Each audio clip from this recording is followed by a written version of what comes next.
done it all, and he was 27-6 as a starter for UCF, over 9,000 yards passing. So he has seen everything, and this is going to be a very multiple in terms of formation and blitz package from this NC State defense. So they got a guy at the helm that, you know, they can guide this offense. He can get things going for Florida State. A rather chilly and blustery day here in Tallahassee. NC State won the toss. They defer. Toe meets leather, and we're underway inside Doak Campbell. That's Treshaun Ward, who's going to bring it out of his own end zone. Just gets it almost to the 20-yard line, is brought down, and that's exactly where they'll mark it down at the 20. And we'll get a chance to see Mackenzie Milton in this Florida State offense. Yeah, and as Mackenzie Milton takes this field, you know, we talked with Kenny Dillingham, and just what are some of the things that you really want to see early in this game from Mackenzie Milton? And really said, just look, Mackenzie, trust your eyes. Trust what you see out there. Don't try to predetermine things or highlight a wide receiver before the snap that you want to go to. Let things come to you. Take what the defense gives you. And we'll see how he starts off this game. He's got Jashawn Corbin averaging 7.5 yards a carry in the backfield with him. He is a big play artist. Fake to Corbin and quickly tries to get it out to his receiver, Malik McLean, the true freshman, just misfiring. Yeah, snap the ball out there. See the arm strength. A little too far behind him, but you talk about Corbin. Corbin is, I mean, he's been fantastic. You know, he's a leader in that offensive backfield, third in the country. You mentioned that 5.2 yards per carry. Once he starts, I mean, he can go. That's Ja'Kai Douglas in motion. They'll hand it to him, and he gets brought down in the backfield. Daniel Joseph, along with Drake Thomas on the stop. Yeah, I mean, Drake Thomas, you talk about a linebacker, a football player, a guy that he's playing that Mike position because of Isaiah Moore's injury, and then you think about Peyton Wilson in the Mississippi State game, he was injured. So it's been Drake Thomas's defense, and he has been outstanding. I will not stop talking about him in this game. I know you love to see a good middle linebacker like that. 3rd down and 12. Now pressure on the outside. Goes underneath to McLean, but he's brought down immediately, and it'll force a punt. NC State comes in, and the safety Tanner Ingle making the stop. 3rd down and long. And that's the other guy that really makes this defense go. It's Tanner Ingle, it's Drake Thomas. Tanner Ingle, he's 5'10", 180 pounds, and he plays like he's 6'2", 220. I mean, he will hit everything, but his speed, you saw that closing speed. He was 15 yards deep on the hash, made a tackle for a 3-yard gain. That was fantastic play. Alex Mastromano, the ambidextrous punter from Melbourne, and to kick it away. He'll use his right foot. And Thayer Thomas making the fair catch at his own 39, and we'll get a chance to see this NC State offense and Devin Leary come onto the field. Yeah, Devin Leary, again, some people might call him a game manager, but he's a very smart football player. And he comes into this game only having thrown 2 interceptions on the season to his 21 touchdowns. And this is a guy that, again, last year only played in 4 games. He broke his leg. He was just really trying to prove that he belonged here. And this year, he has a full understanding of Tim Beck's offense and is running it really well and commanding the motions and the adjustments towards the line of scrimmage. He's had a fantastic year. Give the Van Knight. He has room to run. Close to midfield. They'll count it off at about a 9-yard gain to start this one. And you think about this NC State rushing attack. Really the surprise for me over the last couple of years that they've not been able to consistently run the football game in and game out. Last year towards the bottom of the league in yards per game running the football. And again this year, especially lately, it's been tailing off. Yeah, it's good to see that first run. First play of the game, get 9 yards on the ground. It's a good sign for this NC State run game. Now Leary to throw. Cocks it, pulls it back in, and it was deflected right at midfield and falls harmlessly. Incomplete. DJ Lundy on the coverage from his linebacker spot. Little hesitation out of Devin Leary on that play, but you know, we talk about only 2 interceptions. You saw him cock back and he was ready to release it, and he lets his eyes see what's out there before he releases the football, and results in not turning the ball over. Now 3rd and 1. give the night. He's met right at the line of scrimmage and driven back. He may have enough for the first down. They may have to measure. Which I was thinking the other day, Mark, I can't even remember the last time I saw a measure for a first down. It's like they don't even do it anymore.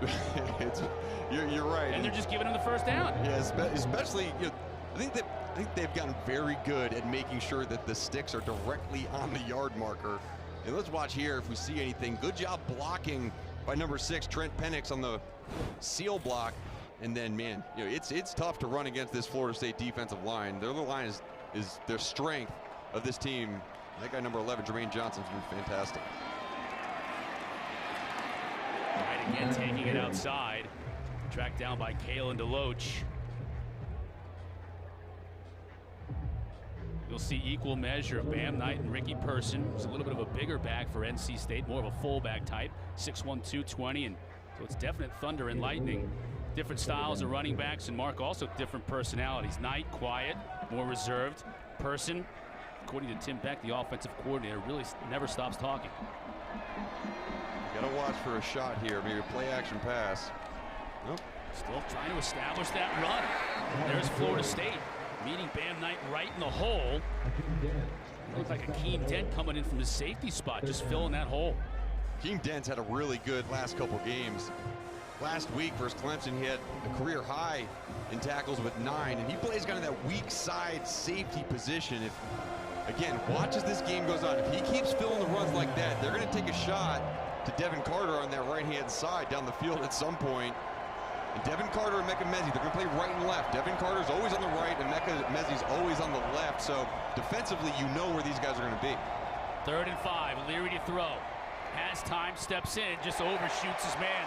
Sailed on him a little bit as he was trying to get it to Carter. And there is some wind here today, Mark. It's coming left to right on your screen, whipping around a little more inside the bowl. On top, it's really coming in hard and fast, but that may have an impact. Yeah, it does. And you talk to some quarterbacks, and you always think throwing the ball into the wind is going to be the more difficult thing, but a lot of times when the wind's at your back, it'll just take that ball and have it sail. And so that's exactly what happened on that last play. The ball just sailed over top, and you got to be really careful when you're throwing the ball towards the middle of the field. Those overthrows will result in interceptions. Trenton Gill is an outstanding punter, 2 outstanding punters in this game as he sends this one towards the goal line, and that wind may have had an impact on that kick. Touchback, and we'll see Florida State and Mackenzie Milton again when we come back. Still scoreless early in Tallahassee. Yeah, and a part of it too is you look at all those games, and all those games could go either way.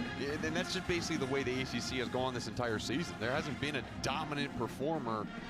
However, just when you look at the style of play for different teams, you feel pretty good about NC State's run defense versus Syracuse, and that you just always worry that North Carolina game, if Sam Howell's on fire, he's hard to stop. Leary's got a receiver wide open downfield inside the 20, cuts it back. That's Carter. He's going to score.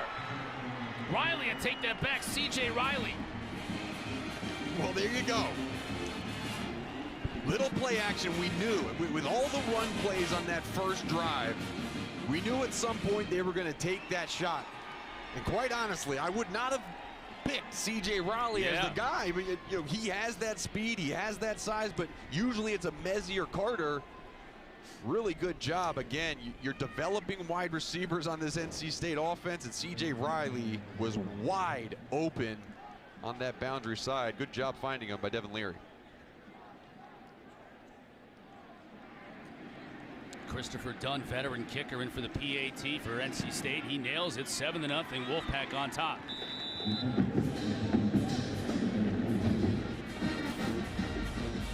You see C.J. Riley in that bunch at the top of the screen. And this bunch, you just got to sort it out defensively. And just not a very good job with the corner-safety relationship.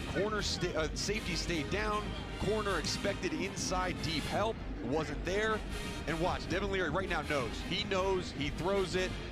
And this is a really well-thrown ball. You see the wind whipping around in those flags. And just like that, that's the type of explosive offense that NC State can have, because these wide receivers are so tuned in when they have those one-on-one matchups, and Devin Leary can find them. Big guys on the outside too. Riley 6'4", Carter 6'3", Emezi 6'3". We talked to Adam Fuller, the defensive coordinator for Florida State. He said it's like they built a Madden team. That's exactly what you want. You want the big 6'3", 6'4" wide receivers on the outside that can stretch you deep, and then the Thayer Thomas, the Porter Rooks in that slot who can really make people miss and create some offense. And again, this is a very well put together team and very fundamentally sound. Touchback on the kickoff. You also talked to Dave Doran during the week, and he said, look, when I got to NC State, I had the shortest team in the ACC. So we went right about recruiting length. Yeah, I mean, it's really crazy, too, because we said, okay, so what did you look for? Like, you just have everyone stand on a scale and see how tall they were, and they looked at the combine format. What measurables do they do when they send players to the NFL combine? They measure their hand size, they measure their arm length, they measure their head size. And he said, look, especially for offensive linemen, we look for guys with 7 3/4 head size or bigger. I said, oh, that's pretty specific, but you got a big head, you can play O-line. There's some hard hitting going on out there, and Engel is in the mix. Number 10 for NC State. Tony Gibson says, when this guy plays, it's like he's involved in 70 car wrecks every game. Well, that's true. I mean, look at that. He started out by the corner position, and he understands exactly where he needs to fit. Phenomenal. Fake to Corbin. Now Milton's going to throw. He's got time to go deep. Trying to get it out to Helton. Just couldn't connect. Had Helton. Tanner Engel was covering the tight end crossing, and is a double coverage. Really good job by Jakeen Harris, number 6, staying inside. But if that ball's a little bit deeper and out in front, then there's a possibility. But now on 3rd and 8, after all these different 3 and outs, you really need to find, okay, where are we going to get one-on-one matchups if NC State's bring pressure, which they're showing right now.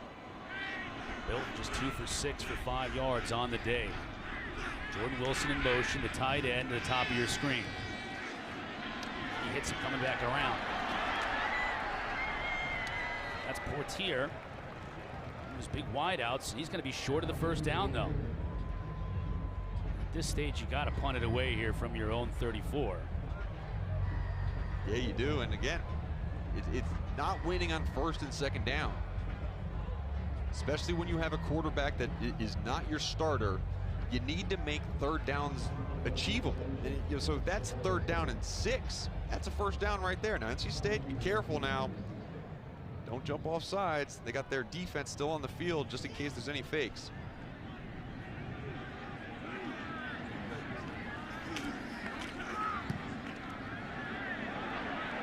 That was a good kick over Thayer Thomas's head.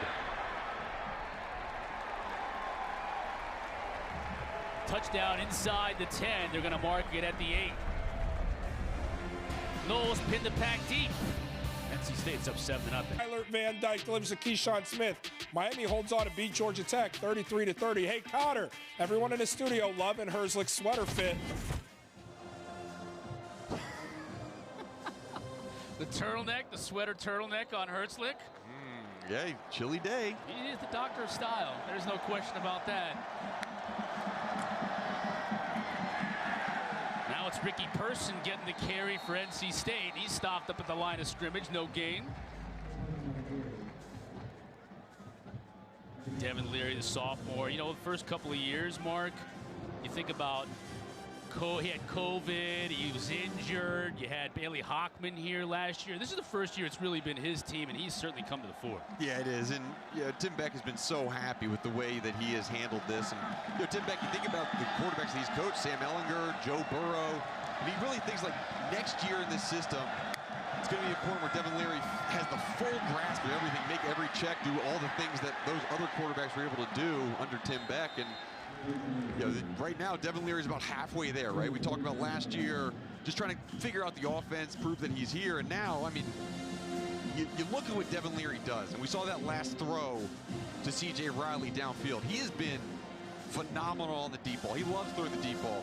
But to be able to do what he does without throwing interceptions, that's a real talent. And now on 3rd and 3, it'll be interesting if they can put the ball in his hands. Got this bunch here. And it looks like it could be man-to-man towards that left side. Love's going deep. As time steps up in the pocket, receiver was well covered. And it's going to bring up fourth down. Porter Rooks was the intended receiver, but on the coverage that time was Kevin Knowles, the freshman. Yeah, just kind of in and out of the hands of Porter Rooks. I think it came to Porter Rooks a little bit before he expected it to get there. Sometimes when you have these timing routes and the ball is thrown a little bit too soon, the receiver doesn't have time to get his hands up, but really good stop by Florida State's defense. And another good play by Akeem Dent. So Florida State should get the ball in pretty good field position here. 5th punt of the day combined for these two teams. And Great this is punt. a great kick. Wow. That's a great So punt. decent field position, but flipping the field was Trenton Gill. He comes into this game averaging over 45 and a half a kick. And that one was 58 yards to flip the field. ACC College Football is going to continue 7:30. Our ACC primetime matchup presented by Geico. Clemson taking on Louisville. Don't forget, games are also always live on the ESPN app. 7:30 tonight on the ACC network. This dude, we see this dude. This is the 3rd game you and I have done here in Doak Campbell. We see this dude every week. And he brings that same energy every single week. Love it.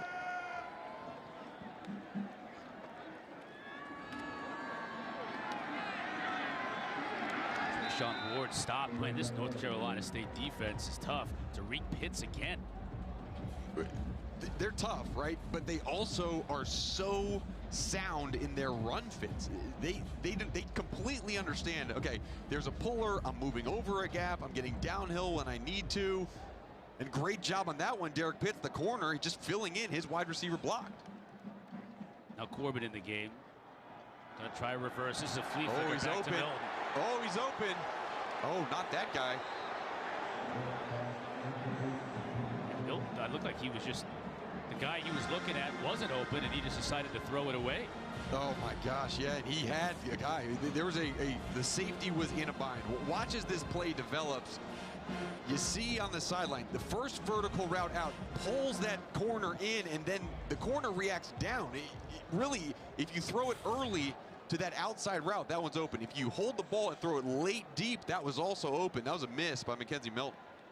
Knowles 0 for 3 so far today on 3rd down. Snap again low. Milton goes down to get it. Dangerous pass. That's big. And it's intercepted. And Corey Durden, the big man, got a shot on Mackenzie Milton.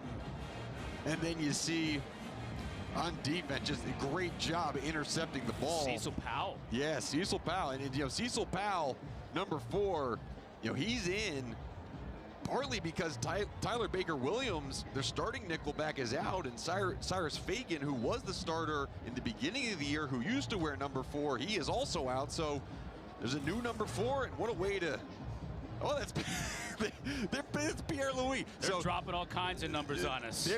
They have different numbers, but that's Pierre Louis. Got a good shot of the back. Joshua Pierre Louis, freshman out of Rivera Beach, Florida.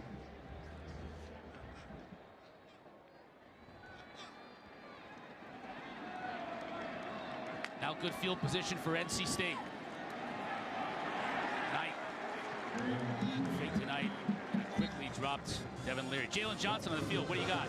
Guys, Corey Durden actually transferred to NC State from Florida State, and I was here when he walked out onto this field earlier today, singing as loud as he possibly could. He wanted everybody to hear it, taking in the stadium, and he's extra juiced for this one today, guys. Well, you talk about, you know, a 3-3-5 defense. That nose tackle, he's taken on double teams every single time. And that last one, he got a little taste of the pass rush, got to the quarterback. Integral part of this defense. Give the Knight a lot of room to run here. Bounces to the outside. Picks up the yardage he lost on the last play, plus a couple of more. Jamie Robinson coming up to make the stop, leading tackler for this Florida State defense. Bring up 3rd down and 7. Yeah, Jamie Robinson, he doesn't get enough credit for what he does for this team either.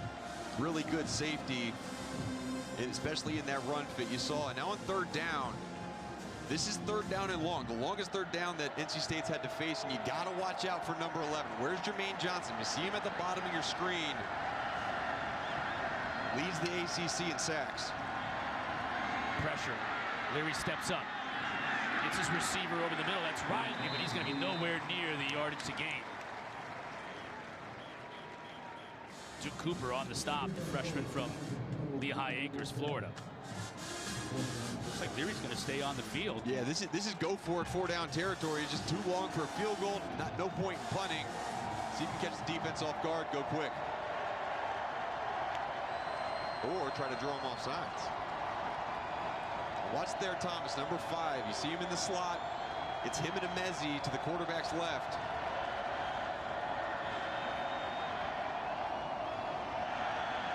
Yeah, they're going to take the delay and punt possibly. Inside of 5 seconds on the play clock.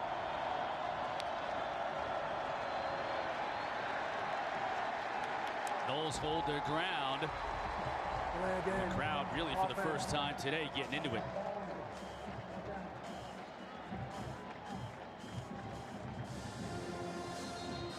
Yeah, I like that decision by Dave Dorn. You get your offense out there.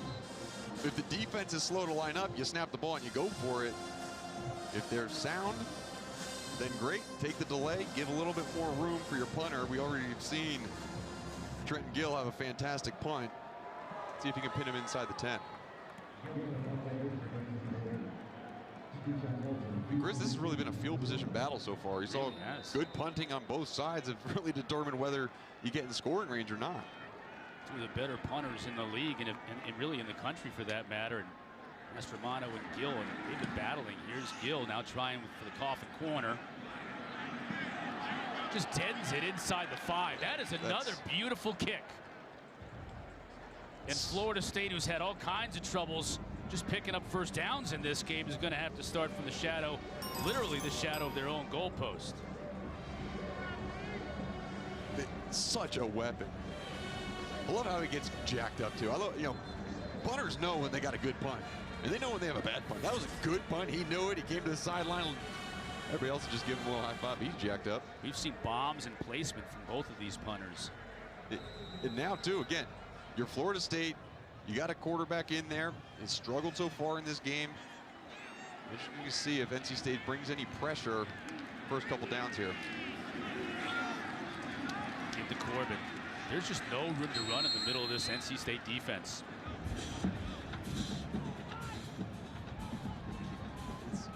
They're good. They really are. I mean, Tony Gibson, he has talked a lot of this week to me about their 3-3-5 stack. A lot of teams try to run it, but they don't have the guys who play downhill. This team plays downhill. If you don't play downhill, he said, you will be chewed out on Sundays. So there's incentive for these guys to have those run stops. Build the throw over the middle. It's caught. And that'll be a first down. First down of the day for the Noles. Andrew Parchment. That man who transferred in from Kansas, making the catch. And this is the other guy that Kenny Dillingham pointed out that needs to have a big game. It's Andrew Parchment. A little bit slow start to this season, but two catches in a row here. Yeah, 2 catches in a row. And what Kenny Dillingham said, in order for us to win this game, we really need to have some of those slants and one-on-one matchups become touchdowns. Take a slant, break a tackle, and then get off to the races. And again, we've seen very good tackling by NC State's secondary so far. Parchment is one of those guys when you ask coaches to describe his receiving style, he's just a burner. Just the pure speed, and that's what he needs to use to his advantage. Again, very minimal gain for Corbin. Devon Betty on the stop. And that's Devon Betty. Again, he's another linebacker that's playing a lot. He's a freshman on this team. We talked about the injuries to Isaiah Moore, Peyton Wilson, and Devon Betty. He's playing a little bit of that will position for them. Weak side, it's either going to be him or Jalen Scott, number 2.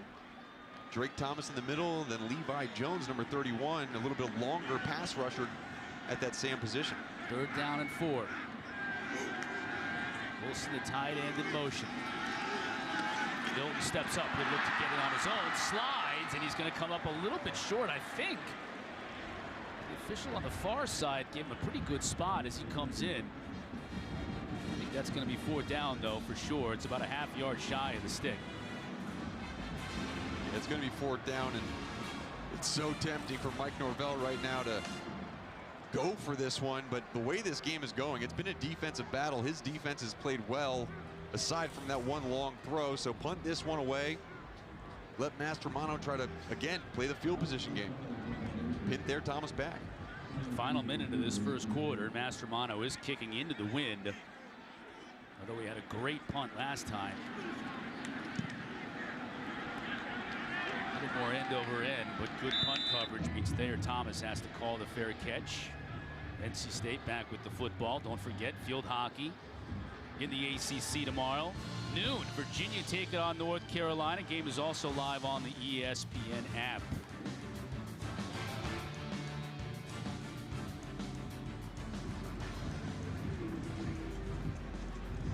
Dave Doeren, his 9th season here at NC State. Earl Edwards is the longest tenured coach in NC State history at 17 years. Talking to Coach Doeren earlier this week, he said, I'm not going to get to 17. I don't know, don't speak so quickly. This is fun, isn't it? Winning's fun. They win a lot. Leary up top again, has a receiver. Beautiful pass.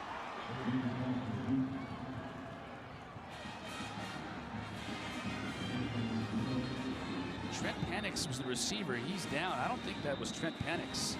Maybe it was. Let's get another look at that. Yeah, Trent Penix. Yeah, Trent Penix. That right shoulder looks like he's holding. Yeah, he plays that kind of H-back position, that H-move tight end. And Devin Leary doesn't get anywhere near enough credit for the quality of quarterback he is. That throw's hard to make. You have Kevin Knowles, the top defensive back for Florida State, covering a tight end H-back down the field, and you lay the ball in perfectly towards the sideline. Devin Leary, such a bright future ahead of him, only a redshirt sophomore. And when you think about, when you look at this team, the guys that could potentially come back both offensively and defensively for NC State next year, again, we're not looking past this year because they got a shot this year as well, but Dave Doeren, he's not retiring. He's not hanging up that whistle, Chris, anytime soon with the guys he has coming back, that's for sure. Look at that, the career record. First 5 starts. And that's when NC State fans, that's what they're thinking about. Maybe he doesn't get enough credit because he starts off his career 0-5. However, if you watch any of the games that they have played since then, he has been phenomenal.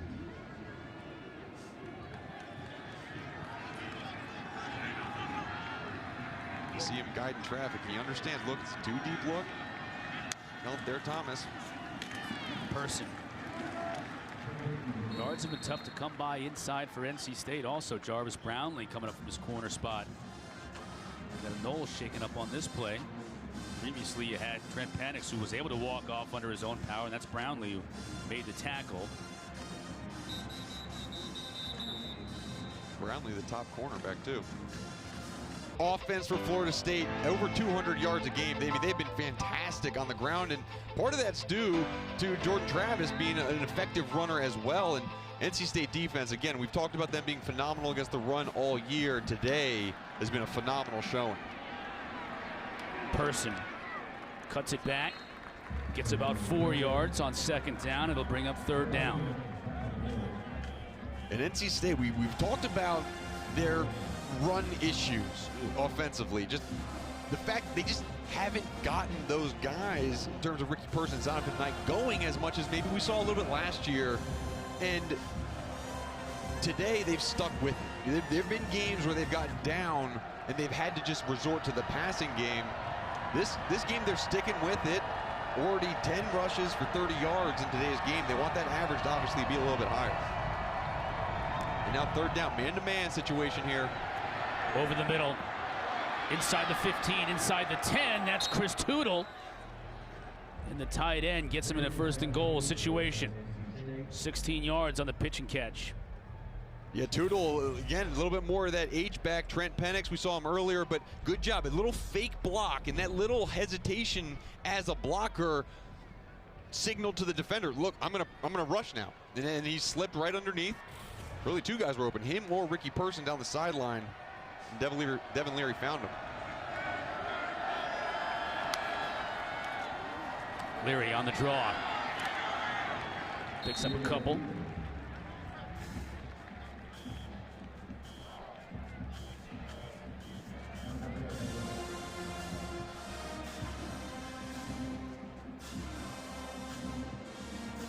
Mentioned 3 yards a carry for this offense in terms of running the football, Mark. They averaged 93 yards a game against Power 5 teams. That's basically ACC and Mississippi State earlier in the year. And only 3 yards a carry and just 1 score on the ground in those games. Yeah, you know, that's a great point. There have been some games where they had 100+ yards, but it's been held to 50, 60 yards at times too. Leary to the end zone over the head of his receiver, and a nice catch. Tootle goes up to bring it in, and the Pack extend their lead. You talk about the wide, we mentioned a bunch of the wide receivers and the receiving threats, and 2 of the guys we didn't even mention, C.J. Riley and Christopher Tootle, so far have had the big touchdown receptions in this game. You see Tootle on the right-hand side. Again, he's in that off position as a blocking threat, and just really good move on Kalen DeLoach. They're going to look for that matchup all the time. Anytime you can get either Trenton Penix or Christopher Tootle matched up on a linebacker, that's where Devin Leary is going to go with the football. Good job putting it face mask or higher. Good job catching the football by Tootle. Tootle's 3rd touchdown catch of the year ends a 6-play, 67-yard drive. Looks like Norvell's got his work cut out for 14-0 Wolfpack. Drive you see on the lower left. Big smile on Chris Tootle's face. Touchdown catches from Tootle and Riley for NC State. They've opened up a 14-0 lead in this game. Offense is starting to click, and the defense has been humming along since the opening kick.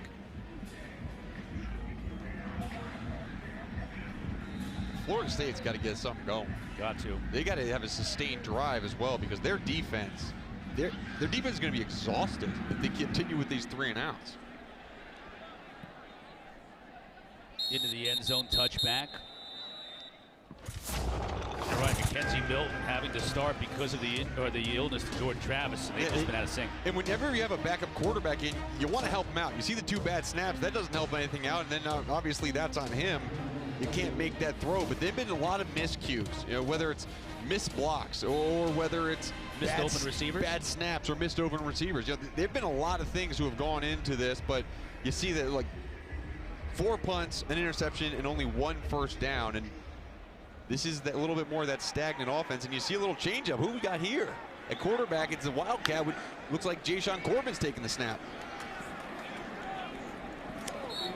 Corbin, he's not going to get anywhere either. Let's send it down to Jalen Johnson on the sideline. After that last drive for Florida State, all of the offense got together, a majority of them, and said, stay patient, stay patient. It's going to take a little bit of time to get it flowing, but we just have to stay patient and stay together. Yeah, stay patient, but need to get a yard on first down. That would be helpful. Now Milton with the empty backfield. NC State brings just 3, and he's able to find his receiver. That's Trayshawn Ward out of the backfield, who's a heck of a receiver. And he makes a nice catch, but it'll bring up another 3rd down. Let's take another look at that. It looked like he may have dropped it, actually. Boy, pressure almost got there. But again, drop it. You got a quarterback in there. You got to catch that ball. I mean, that's a perfectly thrown ball, especially over the middle. And now, again, empty formation. NC State has dropped back and just made McKenzie Milton find the opening. Now they're bringing pressure. Oh, dangerous pass, and it was tipped around and caught. Shaheem Battle just went for that ball. Keyshawn Helton ultimately brought it in, but it's going to be just shy of the yard to gain, so it'll bring up 4th down. How do you think about going for this one? I don't know. I don't know. It might be a little bit too early in terms of where they are on the field, but good concentration by Helton. And man, again, okay, yes, you got 1 yard, you're down 14. Don't jump off sides if you're NC State, but you got to imagine they're going to bring another body in if they're going to try to run this ball. There they go. Now they're bringing their two tight ends close to the formation. And they will go for it. Oh, and he might have been stopped. Oh, I think he got a good spot. I think he's going to get it. yeah. Devon Boykin came in, and this is a player that Dave Doran said he's been playing really well of late. Yeah. Added 20 pounds in the offseason. He made the stop, but I think it's going to be just enough. Yeah, it's first down. And Mike Norvell saying, go, go, go fast. We don't want to give him enough time to check this one out in terms of the spot. They get the snap off. And going downfield, that's Wilson open. He makes the catch at the 30. There you go, Mackenzie Milton. All right, all you needed was that one first down, and great call again. Mike Norvell having the guts to go for it on fourth down, and then going quick to the line of scrimmage, caught NC State in the blitz, and we've talked about Tanner Engel. He has a tendency to possibly get beat deep on the play action because he is so aggressive. Mackenzie Milton, Fountain, and Jordan Wilson. He has really come along as a pass catcher in the past couple weeks, transferred from UCLA. Great job over the middle, bringing that one in.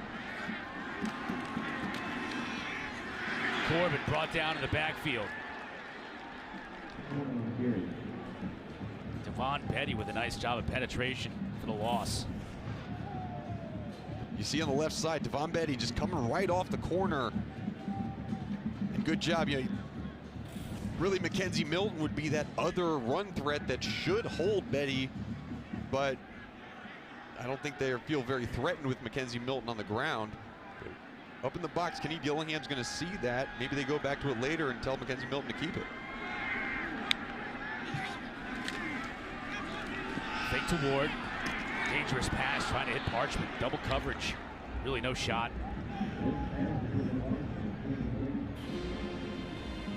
Again, Dillingham trying to go to that slant towards the weak side.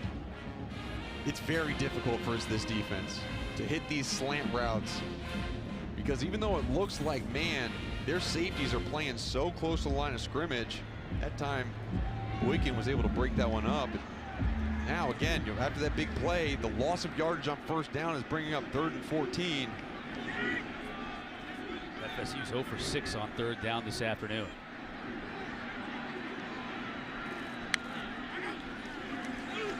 Pack bring just 4, and then get to Milton anyways.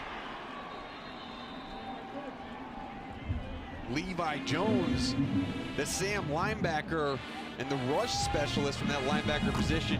You see him in the middle and just works his way around the outside, is able to put a move on Robert Scott, just come around the corner, and that's aided with that pressure up the middle. You see Durden up the middle as well.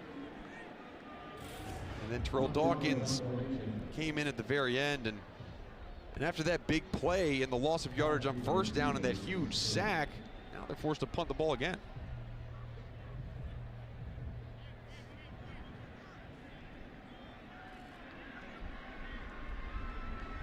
Thayer Thomas deep for NC State. Mastromano will try and jam deep, and we got to delay a game. It'll delay a game. Offense. 5-yard penalty. 4th down. move Florida State back 5 yards. That won't really matter to Mastromano. Yeah, there's certain times you take intentional delay games. I'm not sure if that one was intentional. They were just getting everybody out on the field, but either way, they have the punt rush team in for NC State. No defense on the field, not afraid of threat. Thomas lets this one go over his head. Another beautiful kick. Look at that, just dying right there at the 5. They'll mark it down at this. Clemson, in terms of the Atlantic Division, nobody really thought Wake Forest would get off to the start they have. Clemson struggled a little bit, but NC State's right there, taking on Wake Forest in Winston-Salem next week. And you see the remaining ACC schedules, and that note on the bottom, Wake Forest lost to North Carolina today, but that was one of those rare ACC versus ACC non-conference games. You only play 8 conference games in a season. That was not one of them. And you look at NC State the rest of the way. If they pull this one out, they have a huge matchup versus Wake Forest next week, and the winner of that could determine their own future in terms of making their way into that ACC championship game. False start. Offense, number 19. penalty is half the distance to the goal line. Still first down. Cardinals send C.J. Riley on the outside, getting off to an early start. Half the distance will be about 2.5, 3 yards. And when you think about like the preseason polls, really, a lot of people don't even pay attention to the Atlantic side because they just think Clemson's always going to win it. And the coastal chaos is the one where like, oh man, who's going to be there? Obviously, this year has been a little bit different. And NC State, they've kind of lived up to those expectations, and they're right there in the mix. Ooh, that's an interesting flop there. That's a long way down for that big man.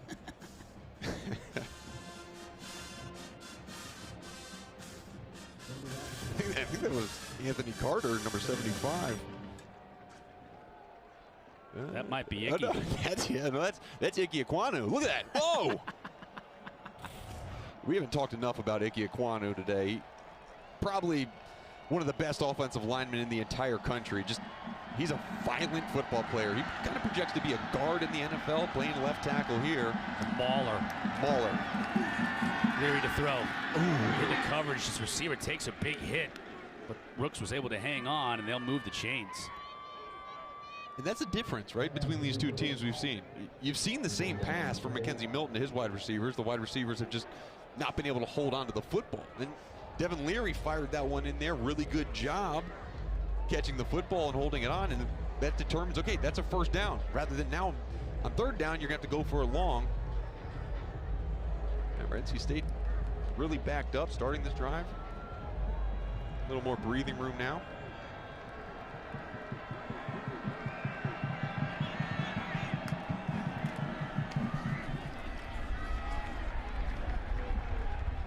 Very little running room, maybe a yard or two. Big, 48, Jarrett Jackson. He was right in the middle of that pile. And yeah, one thing we haven't talked enough about this either is the defensive line for Florida State. They've been really, really good in not only in getting to the quarterback, but run stopping. That last play, Florida State is in too high safety look. They got basically 5 guys in the box, and they're able to stop the run for no gain because that D line is so good at chopping up the fronts and filling gaps. Quick drop, Leary again finds his receiver Rooks. Those two have a nice little connection here today. Rooks, COVID freshman.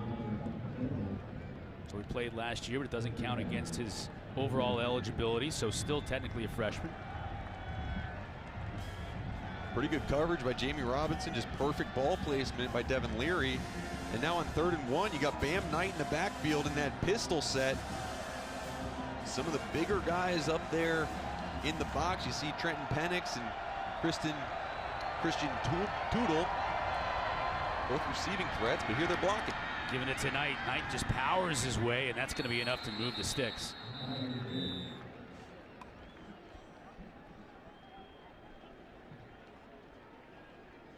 Chris, you talked about the differences in these two running backs that NC State has, Bam Knight and Ricky Persons, and they both really can do a lot of the same things. They've tried to run a lot of outside zone with these guys. I think Bam Knight maybe a little bit better at that outside zone because he has a little bit more speed, but Ricky Persons, he's led the way in terms of the receiving. He gets out of the backfield, he catches some passes and makes guys miss. Really good combination, 1-2 punch. Now he's out here, split at the bottom of your screen. Leary to throw underneath. Again, that's Rooks. Got a flag down on the play. Let's check that laundry.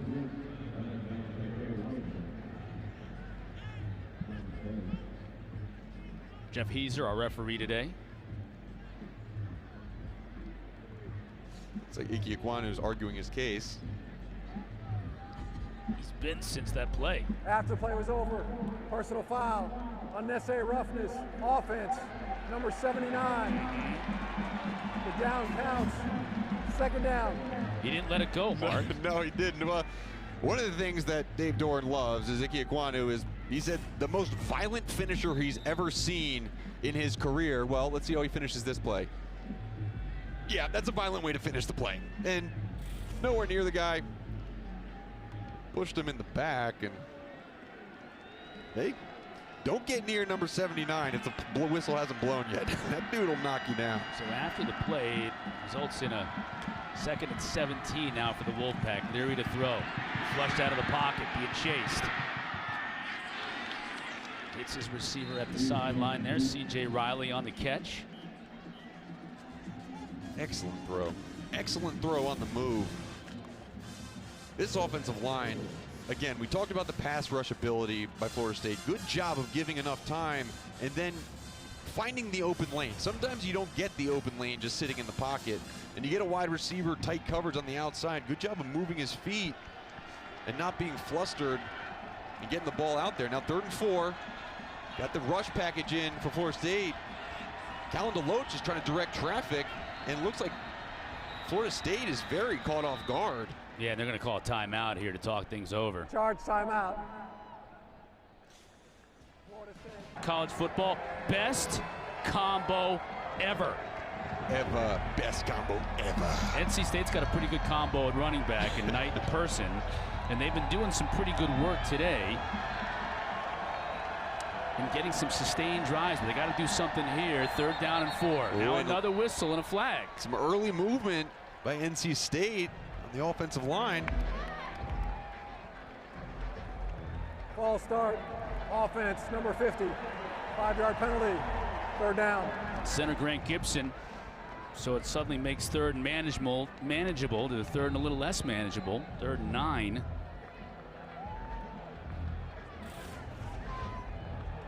See this center right there? Ooh, That's a tick, if anything. Someone saw it. Left side of the screen, you got Jermaine Johnson, Keir Thomas together. Usually that means a stunt game. There it goes. Leary now flushed. Avoids it. Nice completion. That'll move the sticks. It's Rooks again. How about Leary's feet? Yeah, they're working that right side. And you see Spees, really good job, the right tackle of picking up that pressure. And I mean, this has been a heck of a game for Porter Rooks. He's had some big catches on 3rd down this game.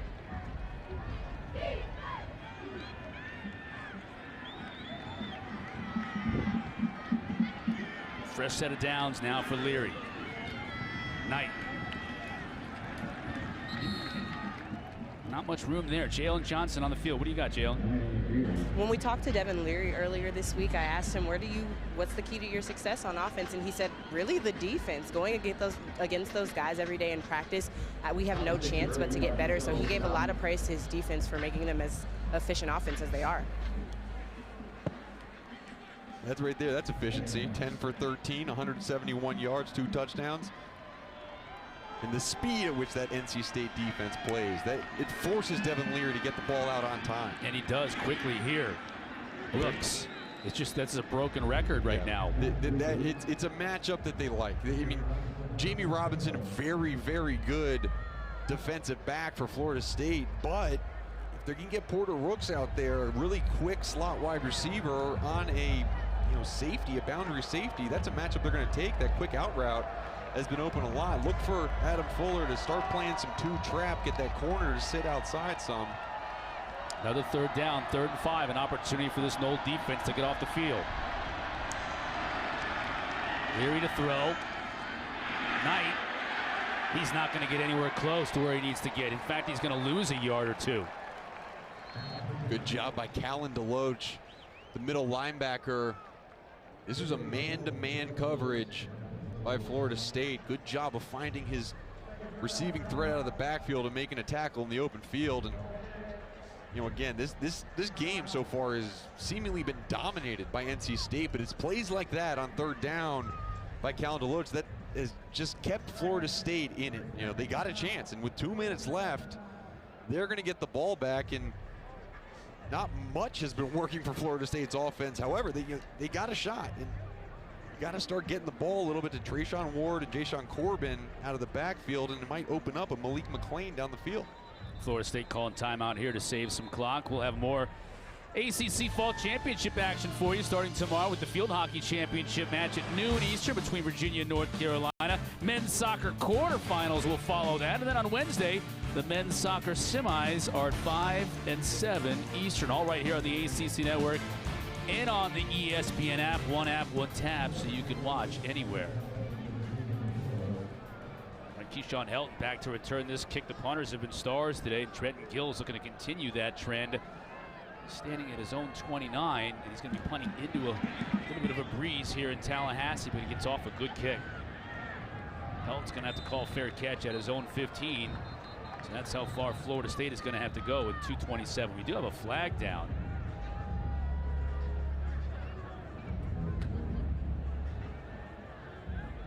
We'll check in with Jeff Heiser here. During the kick, holding, receiving team, number 83. 10-yard penalty from the end of the kick. First down. It's on Jordan Young, so they're going to have to go even further if they want to put points on the board. We'll find out. Coming up at the half, State Farm halftime report. We got first half highlights of our game. The Tar Heels take down the Demon Deeks in another one of those basketball score games. That was crazy earlier today. And then Tyler Van Dyke, again, Miami got off to a slow start today, but they really picked it up in the second half in their game against Georgia Tech. Yeah, TVD shined just like the Glitter Gang there in that Florida State sideline. Those guys know how to work it. Some variation of the Glitter Gang has been here for decades. Oh, I know. Do they bequeath the glitter? How do they determine who's going to carry the mantle on? That'll be the next Jalen Johnson report. Yeah, we'll figure that one out. FSU's got to figure something out on offense. Corbin finally getting loose at least a little bit. He had 0 yards on the day before that carry running the football. Just hadn't been able to get anything going. Yeah, and he came in third in the ACC in terms of yards rushing in a game and yards per carry. He's third in the country. Just nothing so far. Maybe a little shy of that first down, so this is a big third down. Yeah, the big third down, and again, in this third down, you got to just get the third down. I think from then on, you be aggressive because you don't have any timeouts left, and you want to try to get down the field, at least scoring range, and that's not going to do it. Oh, Milton's going to fight his way to get there, and he may have done it. I think he might come up just a little bit short. Javon Betty was there to make the stop, stayed home, and met Mackenzie Milton, but that was just all on desire just to even make it close. But I think that's going to be short, and it's going to force a punt. And NC State's now calling their timeouts to get the football back. Yeah, and you see off the edge, Betty just collapses down, and Drake Thomas is the quarterback guy, and you see where that ball comes down. Looks like a yard short of that first down line, and something to watch. Mackenzie Milton was pulling on his finger a little bit after that run. Let's hope it's nothing, but again, you don't want to come off losing your chin strap, shaking your head as a quarterback. And now, just like that, again, you talk about in basketball, you want to score fast at certain times because you know because of the shot clock, you'll get another shot before the end of the game. Same thing for NC State on that last one. When they punted, again, a quick stop. Now they get the ball back. And NC State, in 5 of their 8 games so far this year, they've scored right before half. See where this knee down ball to me looks like it's at, gosh, what yard line is that? The 12, no, the 17 yard line? Yep, just before the 17. That's where the ball lands, but his knee is down there. It's gonna be close. Looks like the sticks are right in between the 17 and 18 yard lines. They're beyond that 17. See, yeah, it looks about right where he fell. So right at the 17. And he tries to extend it a little bit. After further review, the ruling on the field stands. Fourth down. Yeah, I think they got that spot right there on the 17. Not going to be enough. So now Dave Doran's thinking we can get the ball back in pretty good field position here if Thomas can get us a little bit of a return. There's Thayer Thomas. Yeah, and Thayer Thomas, he's a dangerous return man. We haven't seen a lot from him in the receiving end today, but boy, I mean, if he gets some open field, he can go. Knowles and Mastromano need to get this punt up into the stratosphere.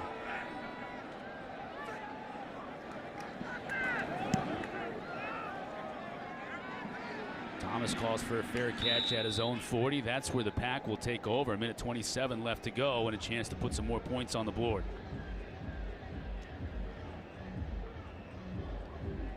You see that right there. Scored with less than 1 minute left to go in 5 games in the first half, and really good shot here. 2 timeouts left. You want to try to save those timeouts for maybe a needed 3rd down where you can get the ball over the middle of the field. And this 2-by-2 look so far for NC State has proven very effective. Some of those quick out routes, wouldn't be surprised to see a wheel route at some point from one of those slot guys running down the sideline. Leary to throw, now pressure. Just threw this one away. Had Jermaine Johnson breathing down his neck, and we haven't mentioned number 11 very often today for Florida State, and that's not a good thing for Nole fans. No, it's not, and you really could mention Jermaine Johnson on every play, but you watch him, he is fantastic. He is a semifinalist for the Bednarik Award, as well as the top defensive player in the country, the Lombardi Trophy. He's been dominant. Transferred in from Georgia, found a home here, and he's been really, really good. Delay to Person. He's not going to get much. Give him a couple of yards, and he'll bring up 3rd down for the Pack. Again, Jermaine Johnson. We talked with Tim Beck, and how do you attack Jermaine Johnson? Do you run directly at him? Do you run away from him? He said you got to do a little bit of both. That time, Jermaine Johnson was in a full pass rush. He read the run play. He redirected, came back, made a tackle. He is going to make some NFL coach very happy next year. And 3rd down. Too high safety look for Florida State. Leary to throw. He's got Person if he wants him over the middle here. Instead he opts to go for Tootle. Gives him about 6 yards, but that'll bring up 4th down. How about both these teams kind of doing the dance here? NC State not wanting to go too quickly in case they didn't pick up this 1st down. They just want that clock to run, and that's exactly what's happening now inside 20 seconds. Yeah, and Florida State's letting it run. And, I don't know if I would do that, because if the clock runs down to a certain point, you can just throw a Hail Mary type deal into the end zone if you're NC State, if you want to. Yeah, now NC State will take a timeout. I think it looked like that. I thought they called a timeout. I did too. The officials are saying so right now. Charge timeout. North Carolina State. 30 seconds. Please reset the game clock to 3 seconds. And this is the problem. If Florida State takes the timeout with 12 seconds left, then NC State is forced to punt, because if you don't get it, then you give a short field to Florida State. But because Florida State was just assuming that NC State would run the clock out, now it gives a chance for just a shot to the end zone, and the chances of returning an interception 105 yards is very slow. Although this is going to have to be into the wind. This is going to have to be an unbelievable pass from Leary just to get it to the end zone. Yeah, and maybe it's a catch and run type situation. But you see Thayer Thomas on the left side, to the quarterback's left, bottom of your screen. He's probably going to work over to that 3 receiver side, as Florida State has 3 guys with their heels in the end zone. Leary hurls it into the end zone. Picked off. Now let's see what the Noles can do. They need to get blocks. Oh boy.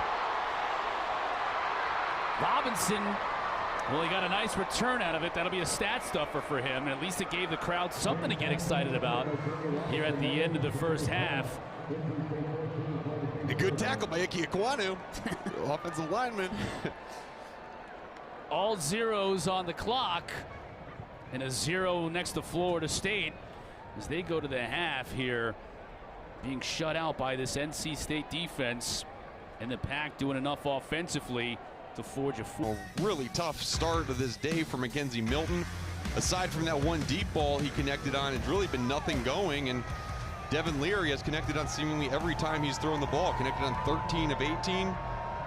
The one incompletion was also a kick. Now onside kick, surprise onside kick. And Florida State needed a spark, and how about that? Going with the surprise onside right off the bat. Parker Grodhouse, the kicker, kicks it to himself and does a beautiful job of letting the ball go 10 yards, Mark, before falling on it. It completely caught NC State off guard. What? As that front line starts to bail, Grodhouse picks it up after 14 yards. And just a lack of recognition and too deep in the alignment. That's something you see on film. And that's, I mean, just a great gutsy call by Mike Norvell. Great job. And now let's see if Florida State can capitalize. Coming into this game, averaging over 200 yards a game rushing. They had -1 yard rushing in that first half. Just cannot sustain anything offensively. Milton will look to throw. Getting it to his back, Corbin out of the backfield. That's a first down.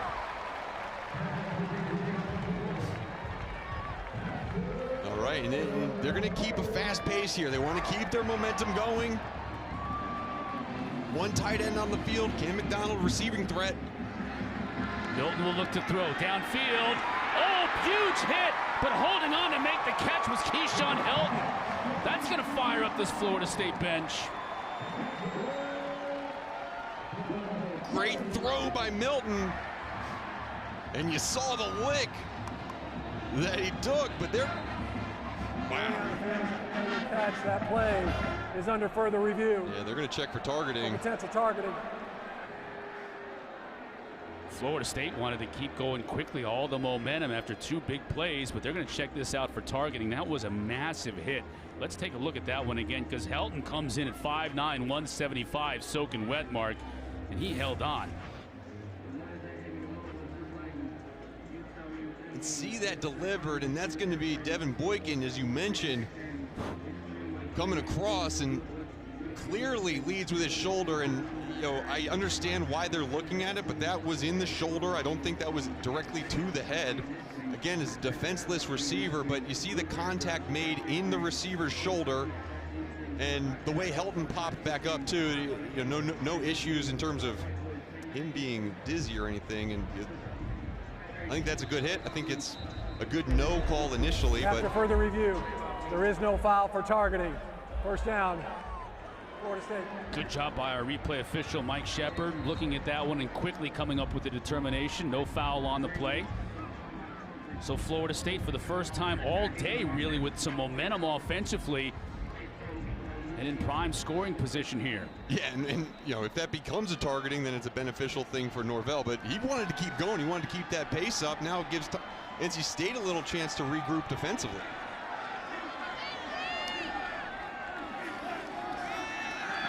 Milton looking to throw to the end zone to Parchment at the corner. It just couldn't come under it. Covered well by Derek Pitts. Yeah, Mackenzie Milton missed him a little bit too far deep in the end zone. You want to aim for that back pylon, and you know, if not for that bump by Derek Pitts, maybe Parchment was there. But either way, now second down. Collision almost between those two. Second down and 10.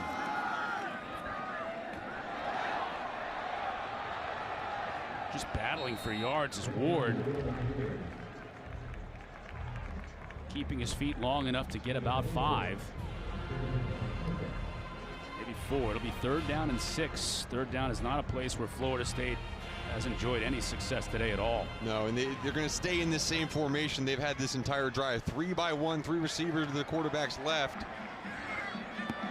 They work that one-on-one on that single receiver side to the top of your screen. NC State shows pressure, and now it looks like they're going to check out of that pressure. See Tony Gibson on the sideline checking out. Backfield empty now. Ward's going to go off in the pattern. Finds him inside the 10, down to about the 7. That's close to a first down.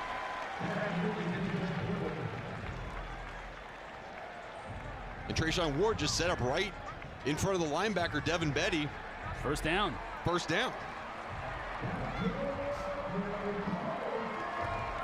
What a momentum-changing play that onside kick was. Now the Noles need to convert that into points. First third down conversion all day for Florida State, and now it's 1st and goal. Corbin. That play was sniffed out beautifully. He was met at the line of scrimmage.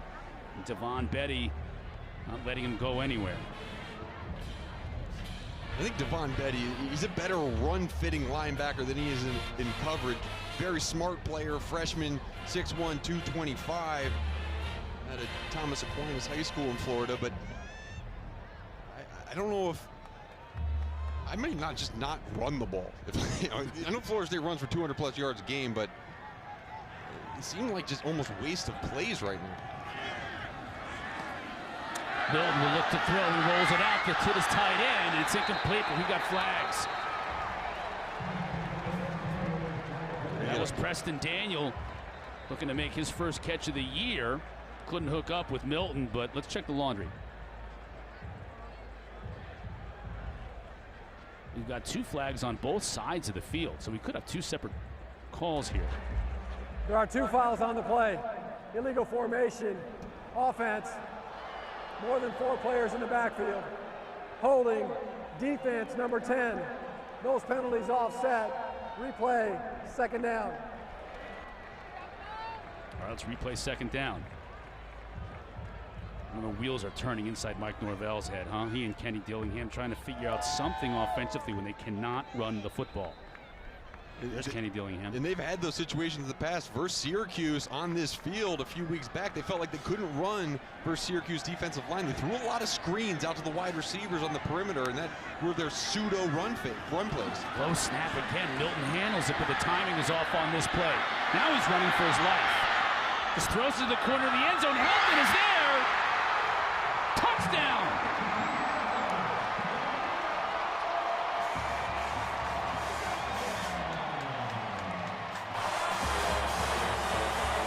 Is that how they drew it up?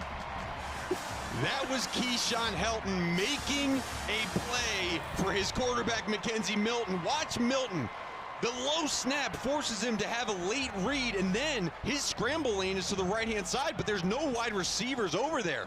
So it just throws it up there, and Keyshawn Helton comes from all the way on the left side of the screen, ran as fast as he could, just try to catch that, and that is making a play for your quarterback when it matters.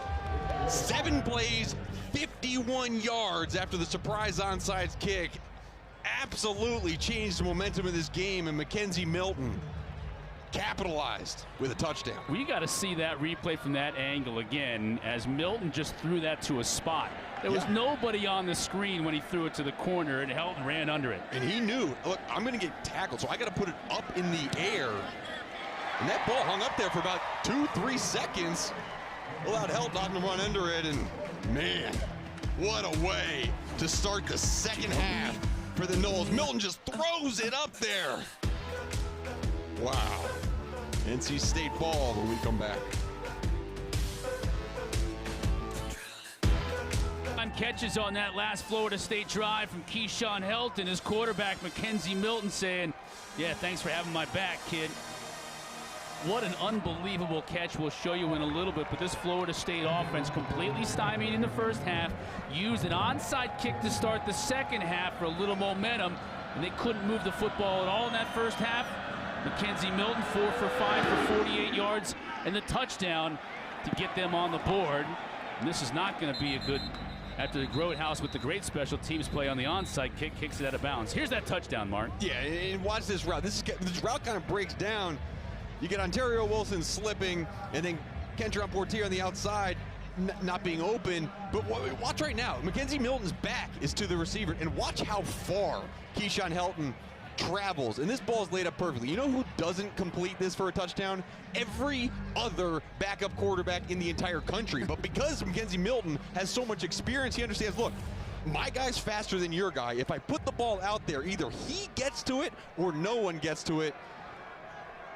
That shows the experience and the capability Mackenzie Milton has. All right, let's see how NC State responds. Leary to throw quickly. That's there. Thomas, his first catch of the day. Give him about 3 yards. Jalen, you're down in the field. What'd you see?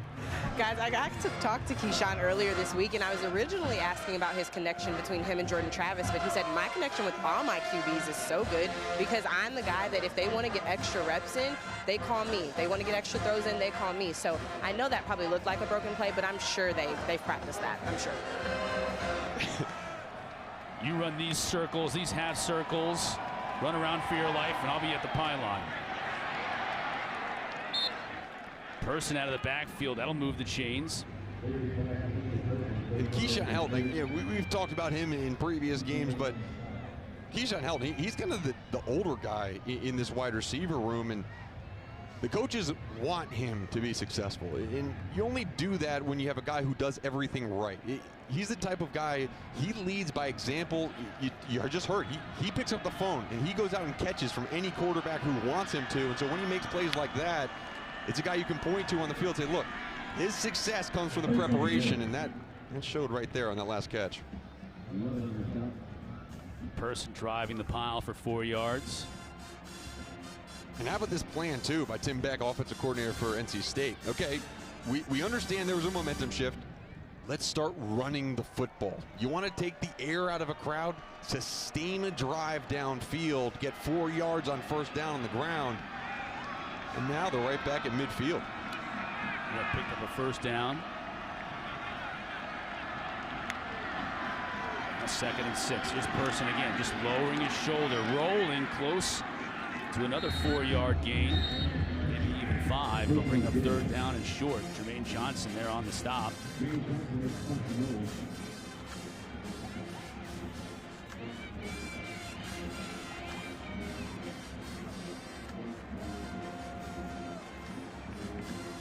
Big back, good back. 3rd down and 1. Ricky Person in the game. This is where NC State loves their RPO stuff. They got their 2 tight ends in. You got the option to run the ball if it's there. If not, you got a shot deep with some of these wide receivers and 12 personnel.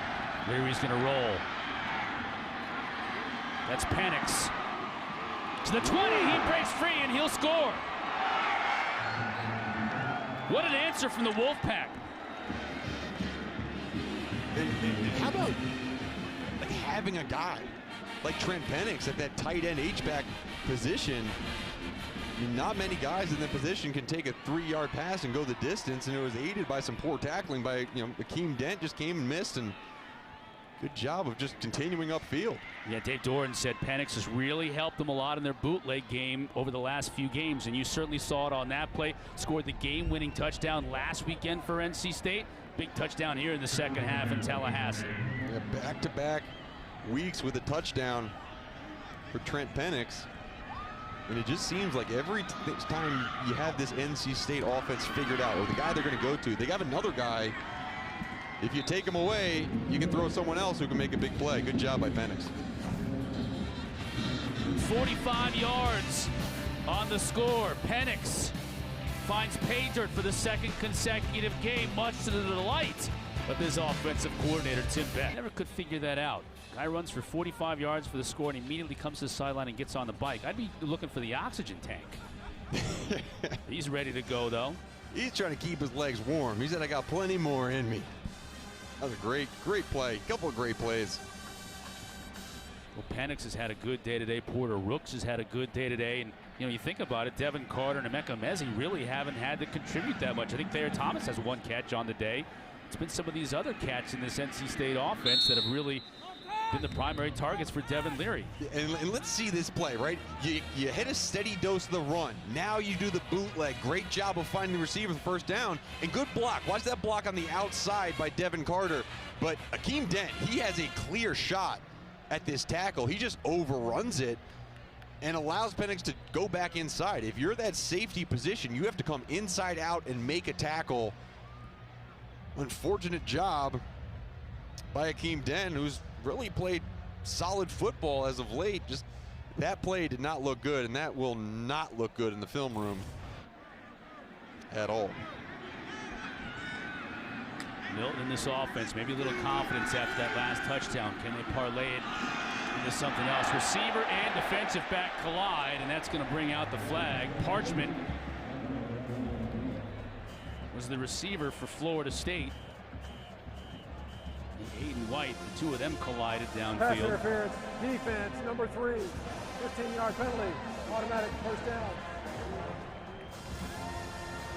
And one of the ways Kenny Dillingham is trying to manipulate this offense right now is that he's lining up in 3-by-1 formations every time. You see the hold there on the outside, but what he's able to do when he goes 3-by-1, it forces NC State to show their hand a little bit. Either you're going to play too high safety, which they're showing right now, or you get into the 3 deep, and that 3 deep creates one-on-one matchups to that single receiver side. And if they go cover 2, you hit the check down. And that's what they've done a couple of times here in the second half, haven't they? They've found the running back, whether it's Corbin or Ward, and they've made some good gains on those plays.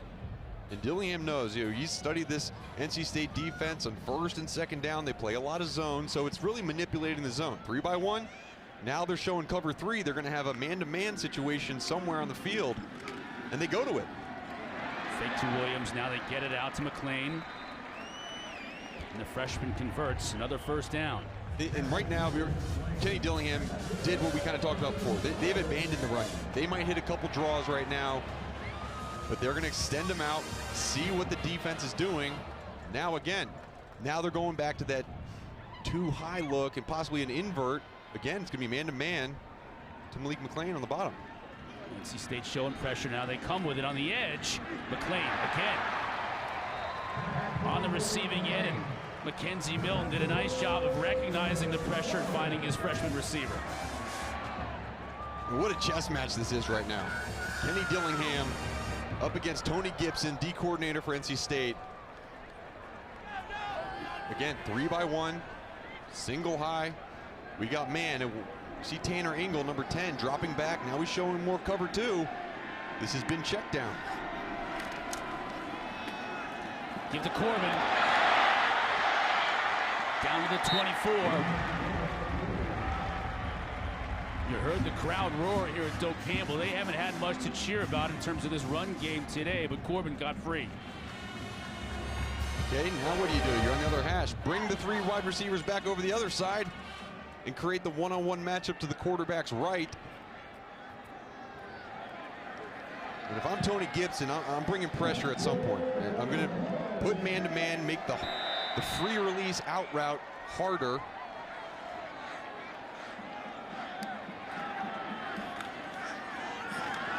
Milton's going to keep it.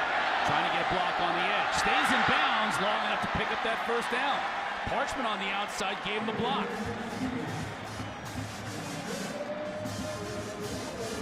Just absolute no offense in the first half, and Kenny Dillingham, he's the master of halftime adjustments.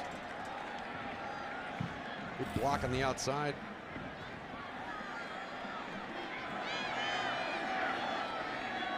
First down and 10 from the 12. To the end zone, tried to hit Parchman. A lot of hand checking there from both the offense and defense. Crowd here wanted a flag. They won't get it. Tariq Pitts on the coverage. And Tony Gibson did. He brought pressure on this play from that weak side, and that pressure forced Mackenzie Milton to get the ball out. Ball's in the air. Contact cannot happen at that point. That should be pass interference. That should be a first down. Officials missed that play, and Parchman, he's upset. He knows it. NC State gets a break on that one, second down. Okay, too high look. This has been run or a check down route. See if they bring pressure. Bring corner blitz, looks like. They back out. Trying to find Corbin. He's covered though. Milton will run. Rolls down at the 3. Calling that a slide would have been inaccurate. But it's good enough for first down. Or is it? It's going to be close. Yeah, it might be a little bit shy. Third down, they're going to mark it. Third down and less than a yard. We never measure anymore. We never measure. And if I'm Kenny Dillingham, I'm staying with the same stuff. Right now he brings in 2 tight ends. Big Corbin in the backfield. And Mackenzie Milton under center.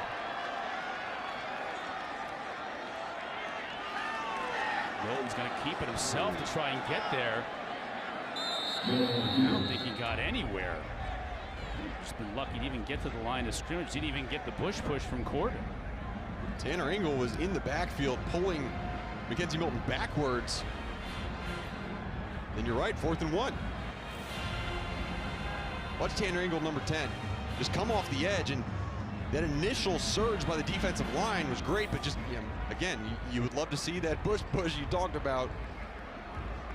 So now it's 4th down and 1. 4th down and 1, same formation. Milton was under center. Now he's split left. Direct snap to Corbin. Spins the goal line. Touchdown.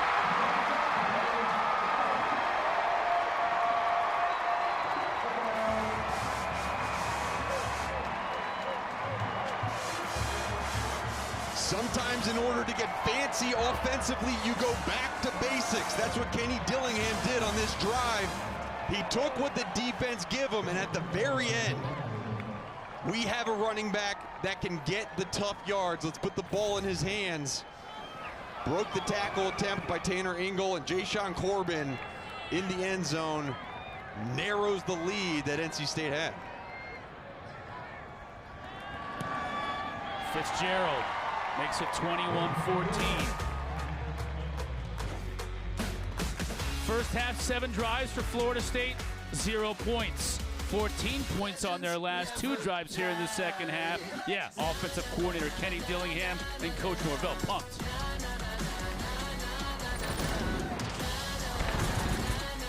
Got a little momentum going. Halftime adjustments from Kenny Dillingham. 2 drives, 2 scores, and they're right back in this game. Now, last time they scored, NC State took their kickoff and marched down the field, got a long touchdown pass from Leary to Penix. What did the Wolfpack do this time around to answer?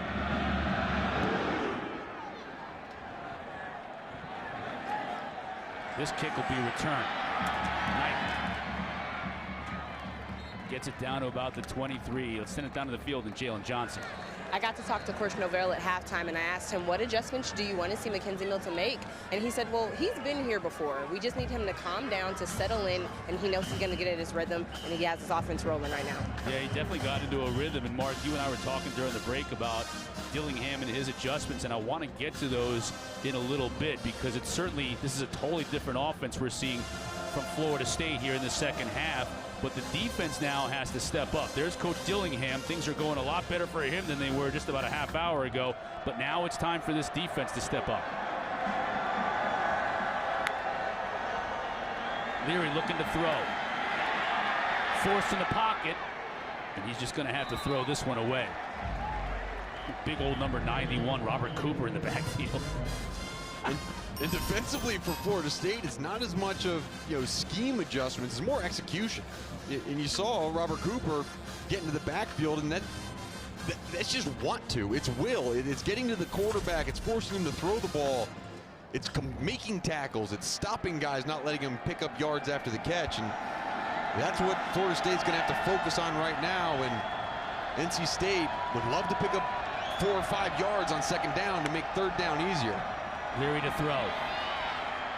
Underneath, that's a nice catch to a covered receiver. Mezzi making his first catch of the day. Great coverage by Amari Gaynor, the linebacker as well. It's a 1-yard gain on a pass route. And Amari Gaynor's right there. Good catch underneath, but Amari Gaynor on Emeka Mezzi, that's a mismatch all day. Good job by Gaynor. And now it's 3rd down and 9. Florida State showing too high.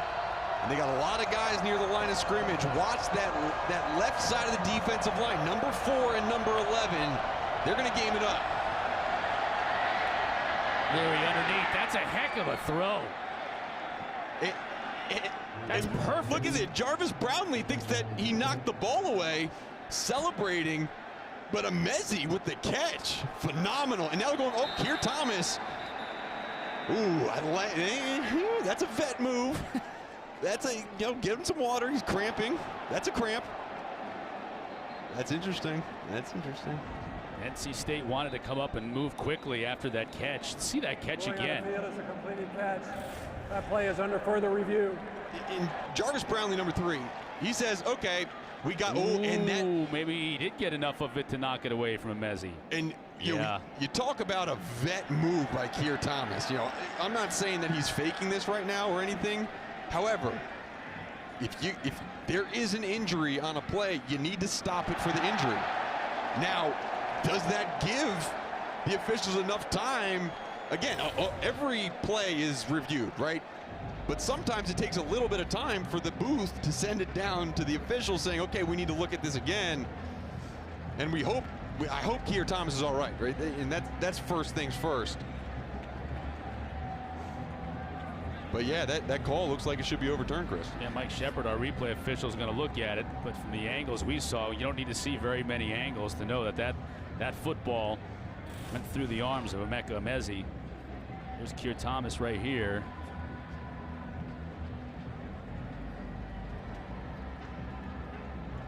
Just a little cramp. Yeah, and let's hope. We say that. You're right. Assuming, I shouldn't speculate. No, but and I did it too. But we say that. But the hope is that he is okay, and maybe After he further was review, dinged up. the ruling on the field is an incomplete pass. 4th down. Brownlee celebrates. Defense celebrates. It brings up 4th down.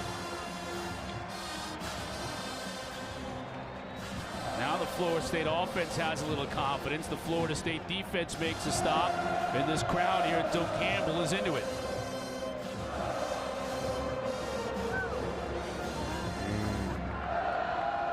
That war chant sounds nice right about now. Keyshawn Helton will be looking to make a play. Standing on his own 26. Trenton Gill. He's got the wind at his back. He's going to look to flip this field. He's done it a couple of times today already. Low punt. Can be returned by Helton. Good coverage, though, by the pack. Dropping him after a 3 or 4 yard gain. He'll start from his own 30. So Mackenzie Milton had all kinds of issues. Let's not forget, he started 3 games this year, but it's been a while, Mark. It's been a month since his last start. And even in mop-up duty, he deferred to some of the younger players to give them reps. Now, because of the illness to Jordan Travis, forced into action this week to start.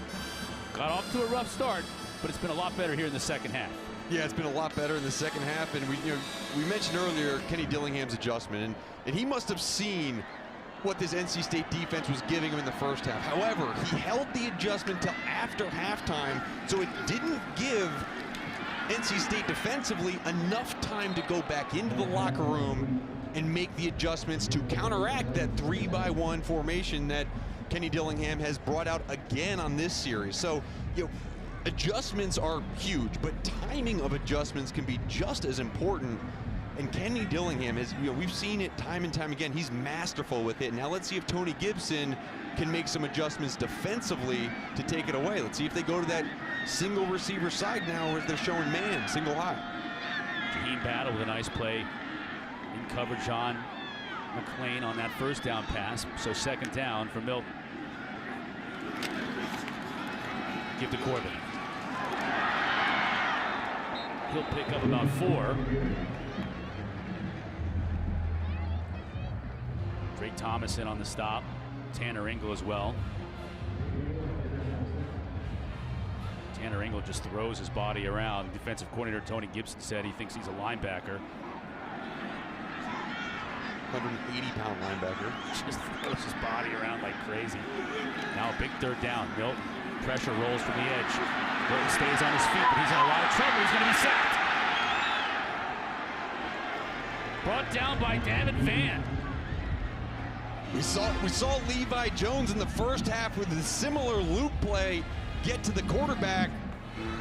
Levi Jones, the first one there. And then Corey Durden finished it off. You see Levi Jones lined up there. He's going to loop all the way around the formation. And really good job of just getting to the quarterback. And you see at the very end, taken down by, I think it's Devin Vann. Yeah, Vann got him. Milton with a word with his head coach. But now it'll be Mastromanno's turn to try and flip the field as he punts from deep inside his own territory. Thomas with the fair catch. So after a little bit of offensive fireworks here to start this second half, we're back to a field position battle with NC State holding a 7-point lead.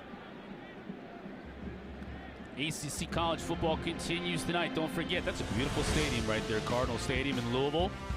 Our ACC primetime matchup presented by Geico. Clemson in town to take on the Louisville Cardinals. All games not only on the ACC network, but also streaming live on the ESPN app, so check it out. That game coming up after ours.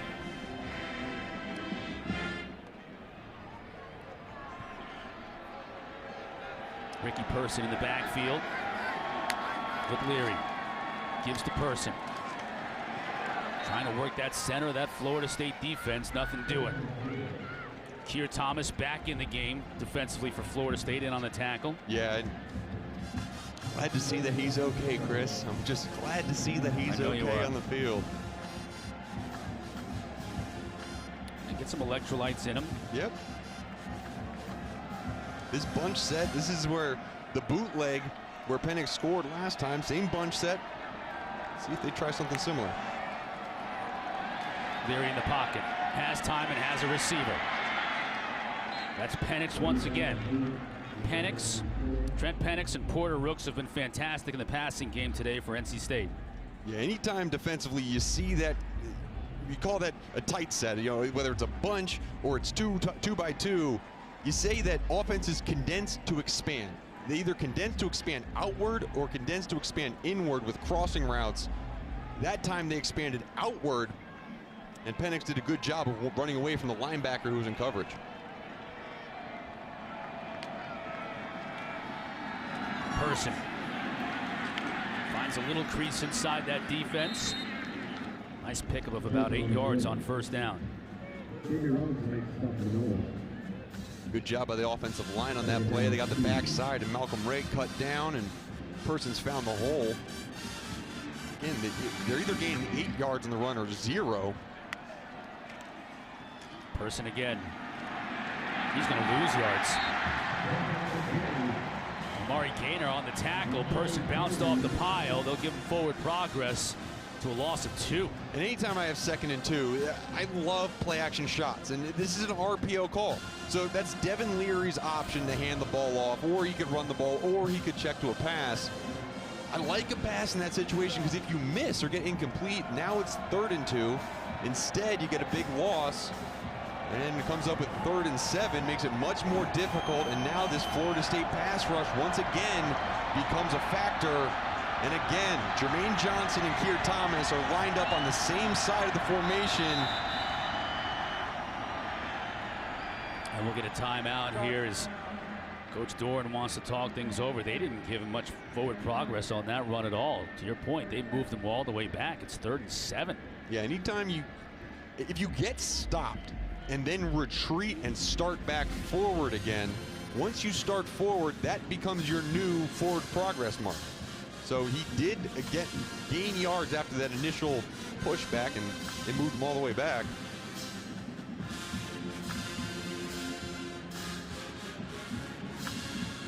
Let's check out our running back spotlight, brought to you by Arby's. Interesting coming into this game because you have Florida State running like crazy, 200 yards in 6 games already this year, but NC State not so much. And when you think about it, Mark, as you look at the last 5 games, number of carries and the total yards have tailed off as well. You sort of get the feeling that they're saying, okay, it's not working. Let's just go away from it. Let's go with what we do best. And they've had 300-yard passing games in each of those last 2 games. Yeah, and you look down the list, it starts with Clemson. Clemson's probably the best rush defense in the conference, and they ran all over them. They just haven't been able to do it lately. 3rd and 7. Flag on the play, and they're going to blow this one dead. They're back them up even more.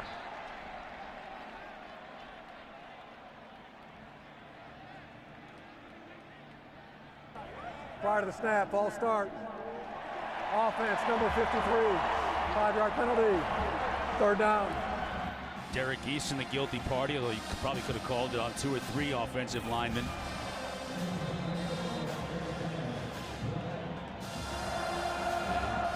Yep. Yeah, all of them, other than the center, Yep. Grant Gibson.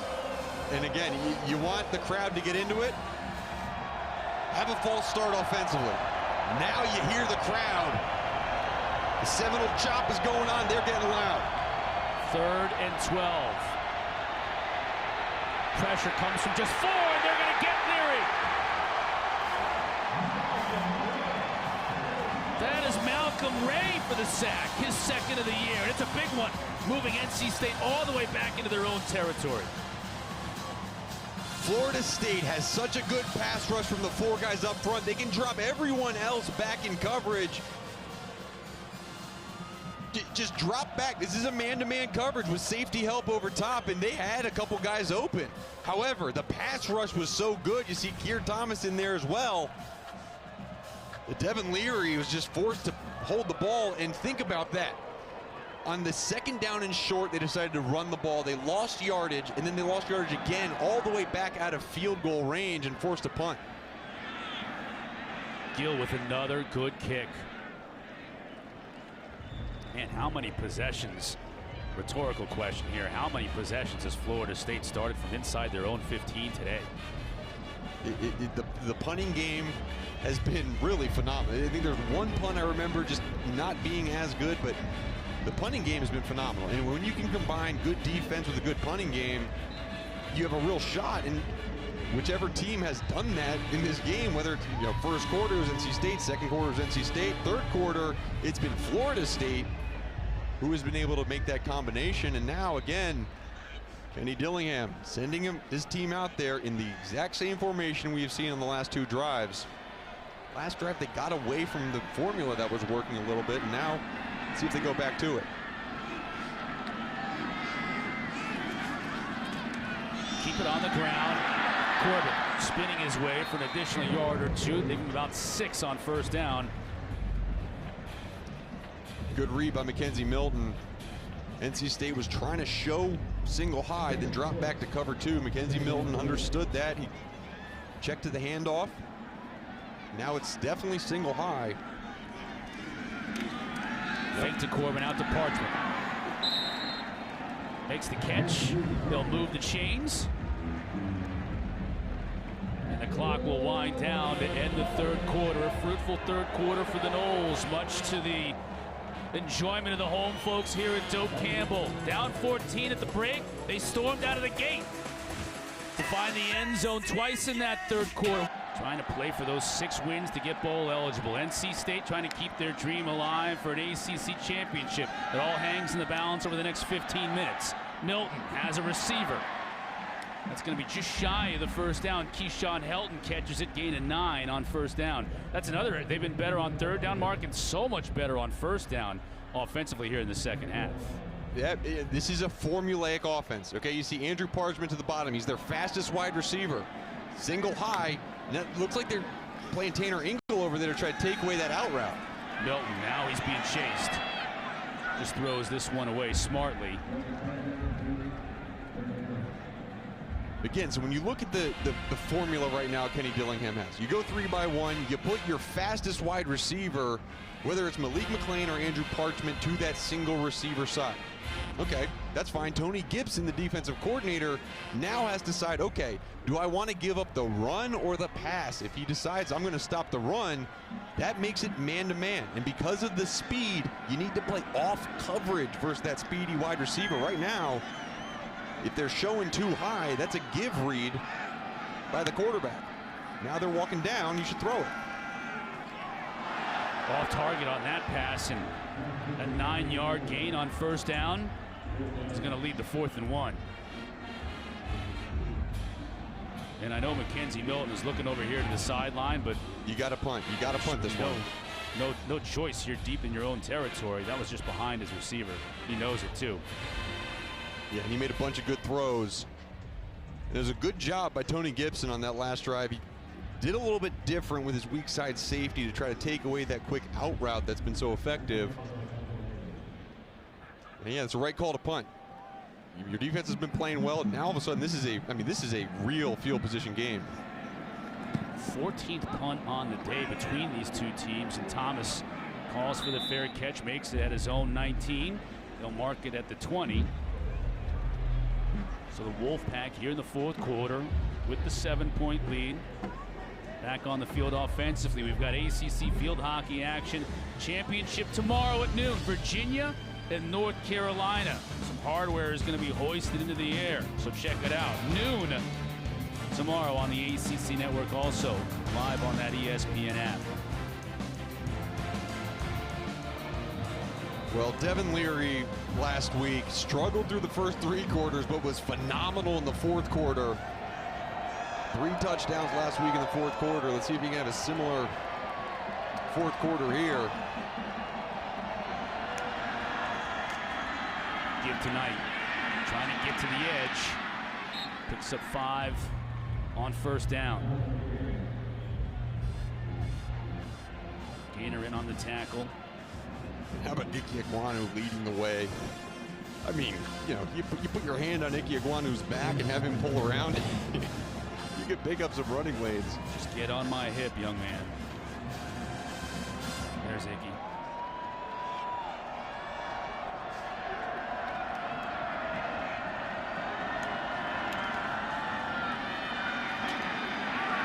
Knight this time, not much room to run. Amari Gainer again. He's having a good second half. We've called his name a bunch.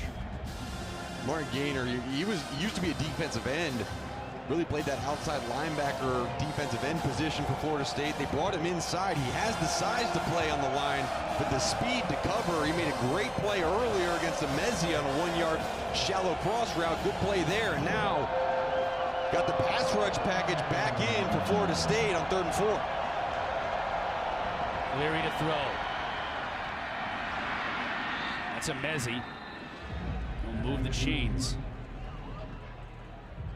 Emezi's been much more of a target here in the second half underneath. Not necessarily big yardage plays, but outstanding hands, and moves the chains. Yeah, and you know, he's the all-time reception leader at NC State, and you know, the entire first half, neither Emezi, Carter, nor Thayer Thomas caught a pass. And you got to imagine that you're trying to get one-on-one matchups for those guys right now. They got the big personnel in, so it's Emezi and Carter on the field. Knight, great job sidestepping into the backfield, gets free near midfield before he's finally brought down right at midfield. So a nice run by Zonovan Knight. Jamie Robinson had to bring him down, and a few words exchanged after an 18-yard pickup. And really good cut by Zonovan Knight. And good blocking. You see number 52, Timothy McKay, who's really the 6th offensive lineman in the game, made a fantastic block on the linebacker. And this running game is getting started for NC State.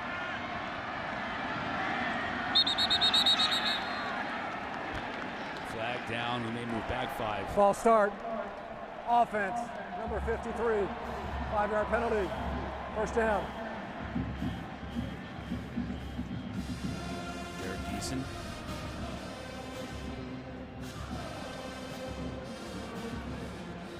This type of game, you can't afford those things. I mean, you really can't. You're scoring at will, that's one thing. However, you know, regardless of how many yards you put up, you've only scored 21 points in this game.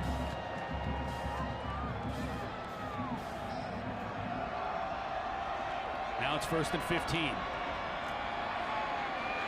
Leary under all kinds of pressure and is brought down by Keir Thomas. So much is made of Jermaine Johnson on this defensive line, but Keir Thomas, transferred from South Carolina, he has been phenomenal. That's Ike Ekwonu that he's working on. The all-world left tackle who has not given up a sack all year. 560-something snaps where he hasn't given up a sack. Keir Thomas just made him pay with the first sack he's given up this season. So 2nd down and 19. Leary with time, steps up, tries to hit there. Thomas downfield, but he's covered beautifully. That time by Jarquez McClellion. He's the transfer from Arkansas. So many, 13 transfers are getting playing time this year for FSU, and he's one of them. I know. And on 3rd down, and you call it 2 sticks because you have to pass 2 sticks to get a first down. Yeah, they got to get to the FSU 40. This stadium is rocking. Play top down defensively. and let the big boys up front eat. They only got 3 defensive linemen in this game. Probably going to play a cover 8 type. Oh, what a get off by Keir Thomas. That's a holding all day. That's O'Leary anyways. It'll be interesting to see if he timed that up perfectly or if they're going to call him for offsides.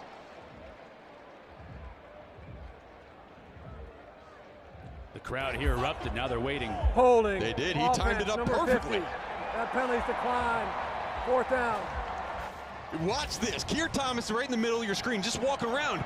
On that clap, he does a great job. There is no chance to block him. I mean, that get off. Forget about it. And you see the hold there. All you can do is just hold, try not to get your quarterback killed. Wow. Keir Thomas might be the player of the game for Florida State if they can pull this one out. I'm glad he's all right too, Chris. Well, that's one of his plays. Great punt from Trenton Gill. No way. It's all about the ball in college football. Was it saved? It looks like it was. Wow, that punt. What a play on special teams as well. The officials are talking about it, and they're going to put it down inside the 5. What a punt. 59 yards on the punt.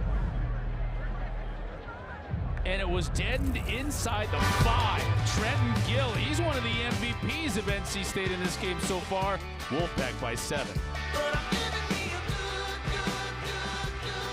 The coverage man, he has possession of the ball at the 1-yard line with the 2 feet down, makes a football move. That's why the ball is placed there, not where the ball landed after he threw it back out of the end zone. So now Mackenzie Milton in this Florida State offense after that 65-yard punt off the toe of Trenton Gill and down at the 1-yard line is in all kinds of trouble, and it'll be 2nd down and 10. Great job. I mean, yeah, man, this has been a back-and-forth game. And we've talked That's about Anthony field. Smith, by the way, the wideout who made yeah. that recovery at the 1-yard line on punt coverage.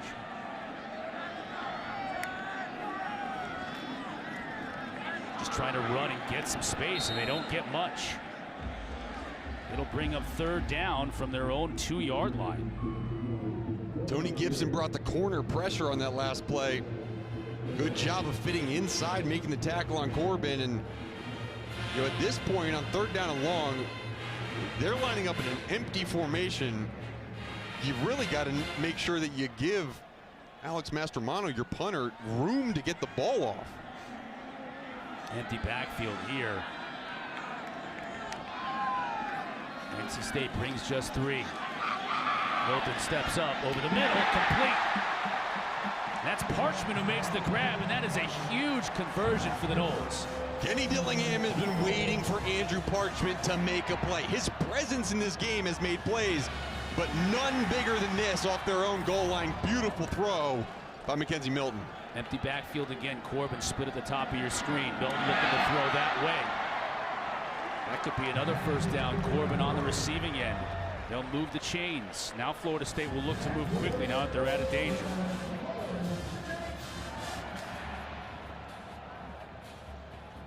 Keeping Corbin split at the top.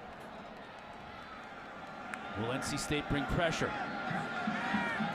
They bring just 4. Milton forced out of the pocket though. Throws to his receiver, and he has him. Did Helton come down with that one? They call it incomplete, but we do have a flag on the play. Helton shaking up a little bit, too. You can see him limping on the sideline. That flag was thrown late. Holding. Defense. Number 4. 10-yard penalty. 1st down. Ooh, Joshua Pierre-Louis was guilty of holding. Ever elusive number 4 on the depth chart. But you see that little grab on the shirt. Ooh, that's wow. a tic-tac call. I don't like that call. Phantom. I don't like that call one bit. Goes Florida State's way, though. Now they're back to the running back in the backfield. 2 high safety. Ward underneath.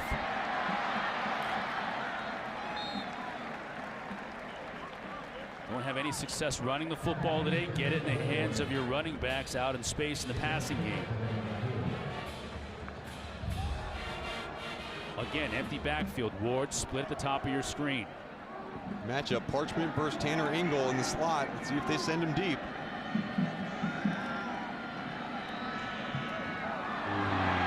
Couldn't connect with Williamson. Defending on the play was Pitts.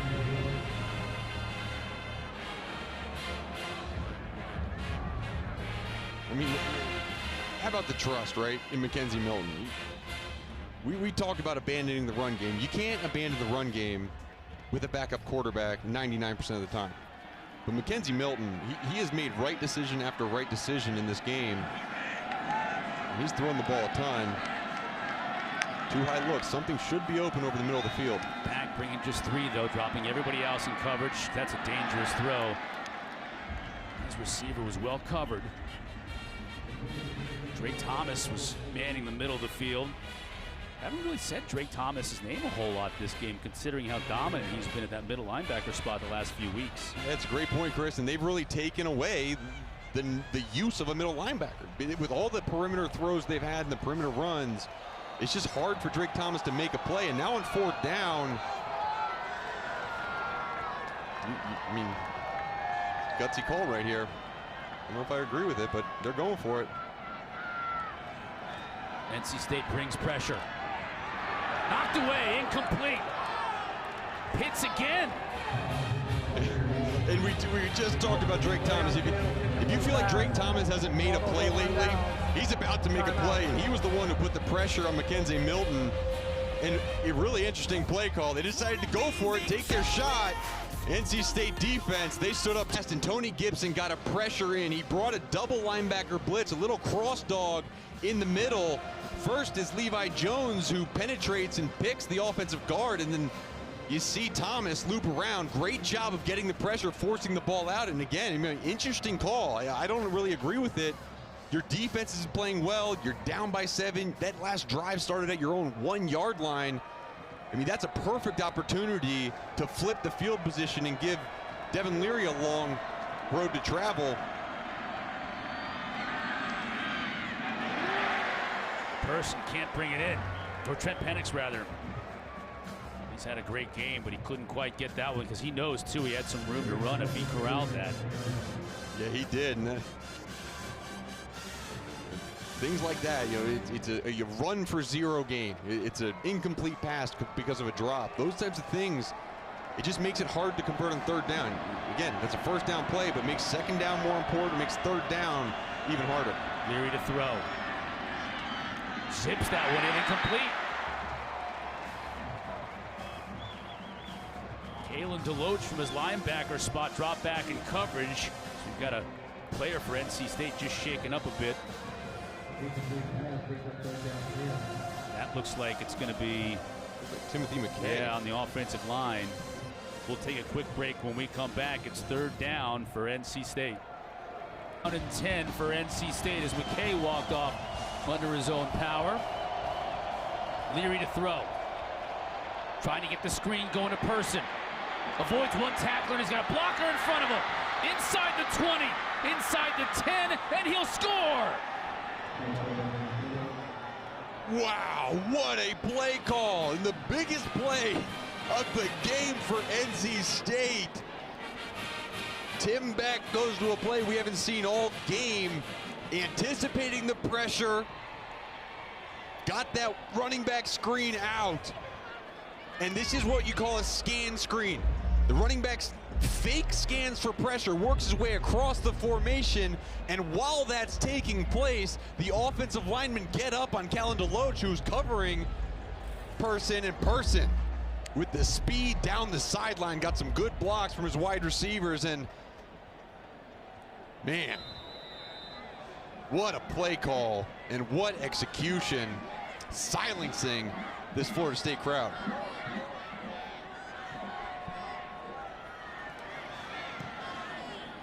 Done with the PAT.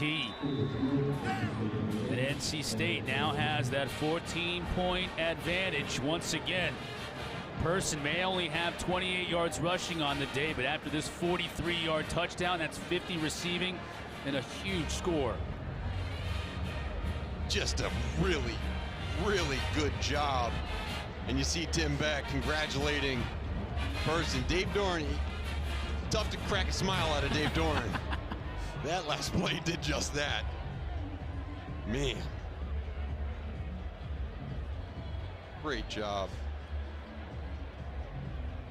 And now, on the sideline, Mike Norvell has got to get with his team, right? It's very easy to let the emotion just leave your body on that. However, this is still a 2-score game. There's 8 minutes left in this football game. You have all the time in the world to continue executing offensively, move downfield, but scoring becomes a factor now. Touchback. Jalen's down there on the sideline. Jalen? Yeah, over here on this FSU sideline, and some guys had some heads down coming off to the side, and Fabian Lovett said, no, we still have 7 minutes left. That's a lot of time. Pick your heads up. He's touching guys and telling them to pick their heads up, so he's getting them together. Yeah, Fabian Lovett, one of those transfers, came in from Mississippi State on that defensive line. Just trying to keep his team up. Almost 8 minutes left to play in this game, and plenty of time if this Florida State offense can get something going here on this drive.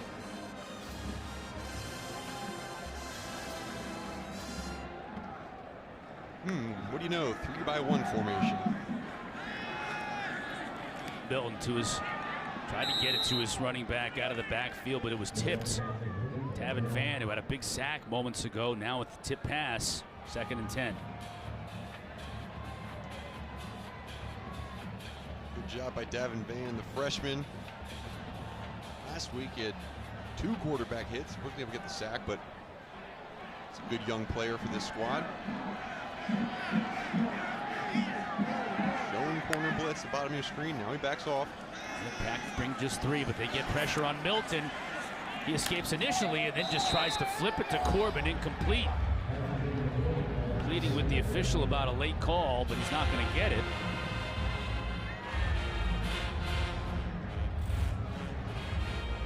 Good job right up the middle. Corey Durden, we've called his name a few times, and this is what NC State can do, right? They're rushing 3, and sometimes when you rush 3, it's harder to block because there's more open gaps that defensemen can loop into. Good job by Durden getting vertical.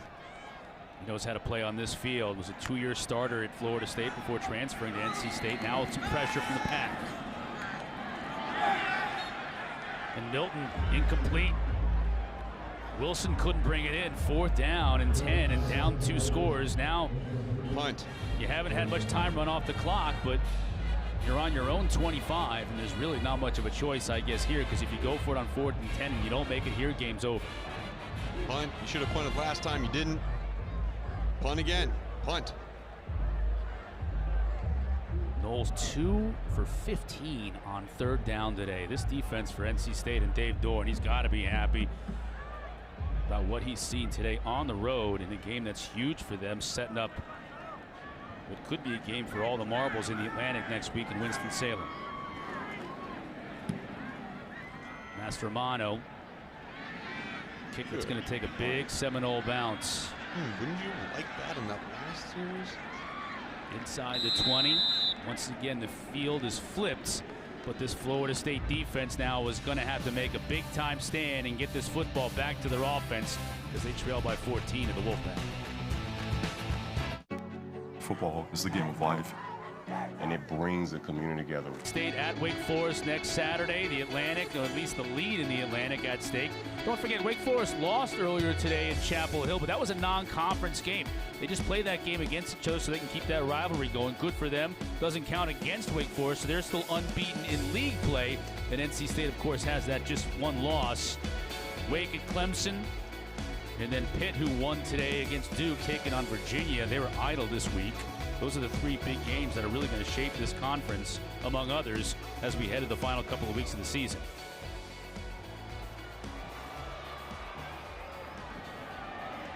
Bam Knight, left side, flag down as NC State just wants to churn some clock, pick up a couple of first downs. Florida State does still have all 3 timeouts on the board.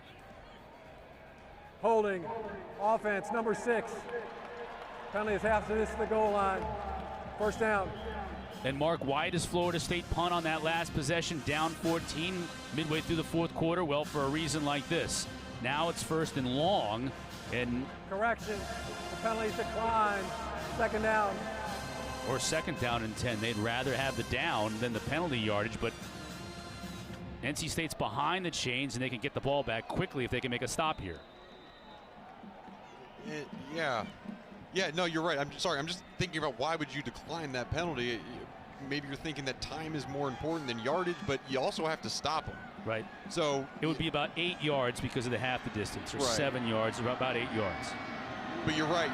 Now you create that long field for NC State to drive, and yeah, if they pick up a bunch of first downs, they could run the clock out, but there's one right there. Yeah, you give yourself a shot. And again, that's why you don't decline that penalty.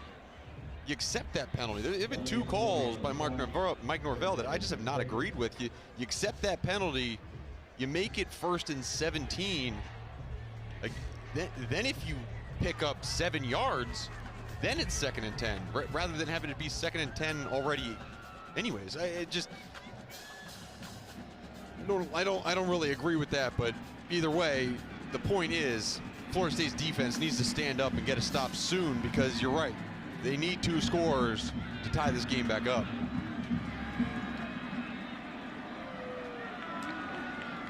Leary to throw. Has room to run, and does. He'll slide. Let's see where they mark him. Official on the far side marked him with plenty enough room for a first down, and they do. Clock running under 6 minutes. Good job by the offensive line. We talked about that pass rush for Florida State.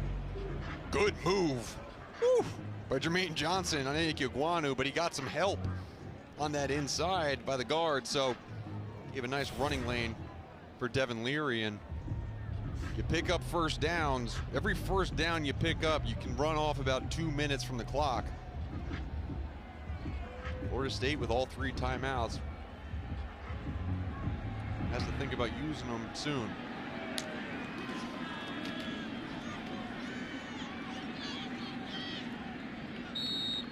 Bam just moving that pile for about 2.5.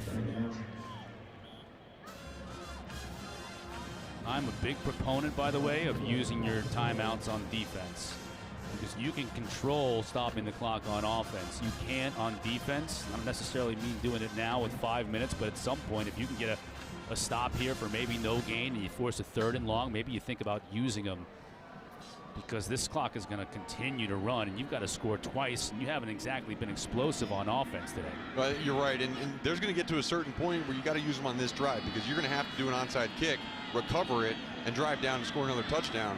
You can't put the ball back in NC State's hands. Beautiful play on the roll out, and just can't connect. Man, Dylan Parham had it in his hands. It was a little bit high, though. That would have been a tough catch, and Leary's probably kicking himself, because if he puts that right where it needs to be, he may still be running. Yeah, that's right where it needs to be. That second replay, that's right where it needs to be. And I think the real issue, right, that's an easy completion play. You call that play because you know your guy's going to catch it and stay in bounds. Now with the drop, it stops the clock. And there's no reason for Florida State to have to take a timeout here. And it also puts a situation where NC State, do you run the clock out with a run or pass the ball? They're passing it. Leary this time makes it work. And that's going to move the chains. Tootle. Man, they have gotten so many contributions from Tootle, Penix, Porter Rooks, C.J. Riley with the big touchdown catch in the first half. Yeah, and now you got to start using your timeouts. You're in the situation, you can't give them a first down here, because if they get a first down, now they're all of a sudden they're really close to field goal range. NC State, by the way, on that play, going over 400 yards of total offense in the game, kind of quietly, you know? Yeah, quietly. They got a lot of it in that first quarter. Third quarter was Florida State dominated. This fourth quarter has been a little bit more balanced. Good hit. And now take your timeout. Person, or Bam Knight rather, met in the hole. DJ Lundy on the stop. right. Florida State called their first timeout. They'll have 2 left, but at 3:46 and the ball now on their half of the field. They got to stop this clock, and they got to get that defense off the field if they want any hope, and they got to do it right now.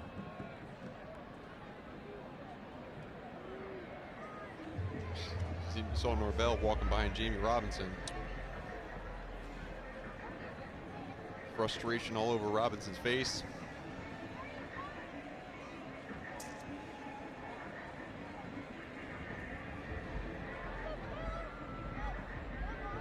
You saw Randy Shannon, senior D analyst, also talking to Jamie Robinson. Hey, you want to make some college football playoff picks? Yeah, might as well. Let's throw those up there. Look at that. So let's see, differences. Both of us have Georgia and Alabama at the top. You go Oregon, I got Ohio State. Ohio State won today. And then I got Cincinnati. If there's a time to have a group of 5, it's Cincinnati, and Cincinnati soon will not be in the group of 5. So, you know. They won at Notre Dame. That's as impressive a win as you're going to see on this list. And Michigan State, by the way, not on either one of our lists because they lost today at Purdue, and you could see that coming a mile away. Yep. Just Purdue always gets somebody at home, and they got Michigan State today. Not totally out of it, because they've got Michigan State still has Ohio State left on the schedule, and Ohio State has Michigan State, Michigan, and whoever, if they win those 2 games, whoever represents the other division of the Big Ten, which will probably be Wisconsin, because Minnesota lost to Illinois earlier today. You got to be kidding me. I like Ohio State behind Oregon simply because Oregon beat them at the shoe, and I just don't. At least at this point. Now, if Ohio State beats Michigan State, Michigan, and Wisconsin, then it's a different story. But at least to this point, that win head-to-head on Ohio State's home field is enough for me to put them just ahead of Ohio State. Yeah, there's an explanation for everything right now, and that's what happens when you're making these predictions 5 weeks out, right? A lot can happen. A lot of football is left to be played, but you know, I think it's just real interesting. Anytime those first ranking comes out, there's always the analysis around it as to why. And so much football has to be played. Jalen has hers. Let's put Jalen's up. Oh, she's got Natty at 3. Cincinnati at 3. I'm just really high on Cincinnati, y'all. Like, I just think, like you said, if there's a time that a group of 5 gets in, it needs to be Cincinnati now. It's so time. I'm really high on Cincinnati. She was trying to sneak Mizzou in there earlier in the week, and then they went into Athens today, and I think they had an early lead in that game at Georgia, but that didn't last very long. No. And how about Florida State? Florida State needed to make this stop to give themselves a chance. And they did exactly what they had to do, so they've got a shot. Yeah, they do. They held them outside of field goal range. NC State's going to be forced to punt this football. They have 1 timeout on the board still. Yep. So they use their timeouts, or at least only 2 of their timeouts on defense, and they'll get the ball back. So that mission accomplished. Keir Thomas getting a well-deserved drink. They would have liked to have stopped them back on the NC State, or the Florida State, rather, side of the field there. But NC State, what they've got left, we talked about the huge game next week in Winston-Salem against Wake Forest. Then Syracuse, and then North Carolina. And Syracuse can run the football. Yeah. They're one of those teams, you know what they're going to do, Mark. You just have to stop them, and some teams can't stop them. Yeah, they can't stop. And speaking of not being able to stop them, Florida State actually, they did use all 3 of their timeouts. They did use that 3rd one on that series. So now we get that little bug updated, and yeah, you're just gonna have to work the ball down the field, and you got to go towards the perimeter. There's just not enough time left to score 2 touchdowns, and so you got to drive the ball down fast. You got to go for on the 4th down every single time. You got to go to the perimeter, and then you got to get an onside kick, and then do it all over again. So here's Ontario Wilson to return this kick. You mentioned that Keyshawn Helton was a little bit banged up earlier in the day. So we'll check on number 6 for Florida State, but Ontario is going to return this punt. Any fair catches at his own 8. So Florida State has 92 yards to go to get the first of those 2 necessary scores in 3:26. Yeah, and you see there, that's Adam Fuller, defensive coordinator. And Jamie Robinson has been fantastic for them. You saw he's been emotional the whole last series for Florida State, and I don't know if there wasn't really a glaring point where he made a mistake, or maybe he's just frustrated with something, but this is a Florida State team. They care a lot about what's going on. And Jamie Robinson, another one who transferred in from South Carolina along with Keir Thomas, getting a little talking to, just trying to get his head on right. You see Adam Fuller giving attaboy at the end of that.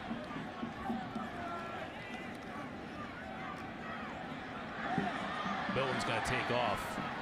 Slides after a gain of about 5. And I think NC State would be more than happy to see McKenzie Milton run for 5 yards a clip at this point. Yeah, for sure. And NC State's got to play cover 2 this whole time, force the check downs.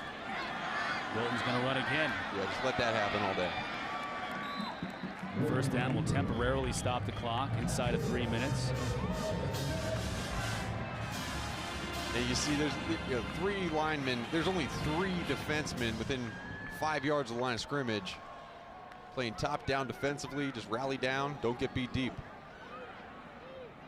That's almost intercepted into a whole lot of traffic. A lot of white jerseys around that pass. Pierre Lewis was the one closest to it.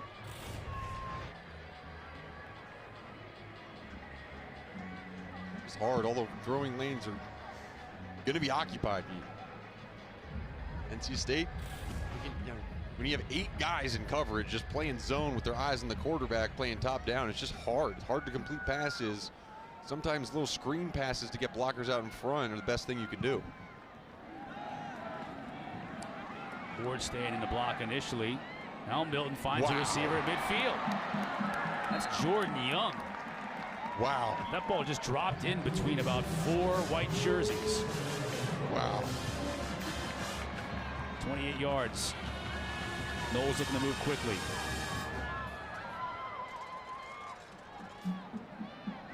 Again, NC State brings 3, but they get to Milton. Oh. All right, get up. Get back. Wide receivers, run back to the line of scrimmage. You know you're tired. You got to get back. There's no time to sub. 3rd sack of the day for NC State, Ibrahim Conte.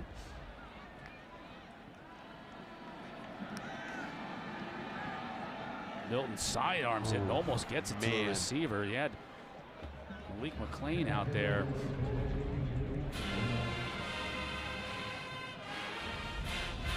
Yeah, and an incompletion on that play is better than completing a short pass on 3rd and 16 because the clock stops. These guys can catch their breath. Ja'Kai Douglas now in the game towards the slot at the top. He can throw the ball. See if they do any trickeration with him. Instead, Milton flushed. Has time to throw, just looking to find an open receiver, and does underneath. That's, again, Jordan Young, but it'll bring up 4th down. About 8 yards. So we're within 2 minutes, so it went out of bounds, so that's going to stop the clock. Don't necessarily need to hurry as much. Yeah, right.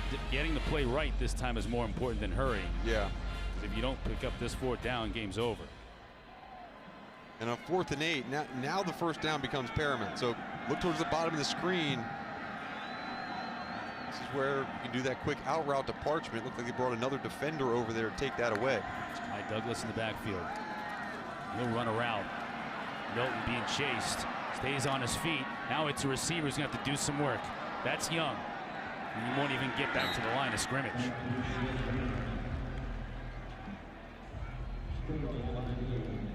Drake Thomas. This NC State defense, impressive.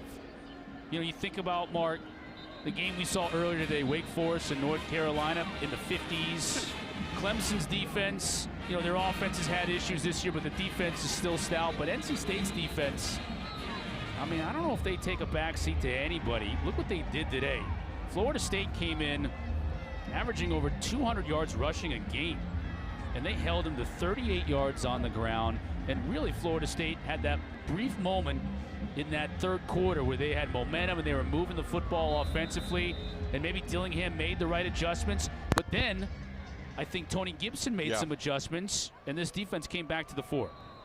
Yep, you're right. And Gibson did make adjustments. He brought another player over to that single receiver side, took away that little out route by buzzing someone to the flat.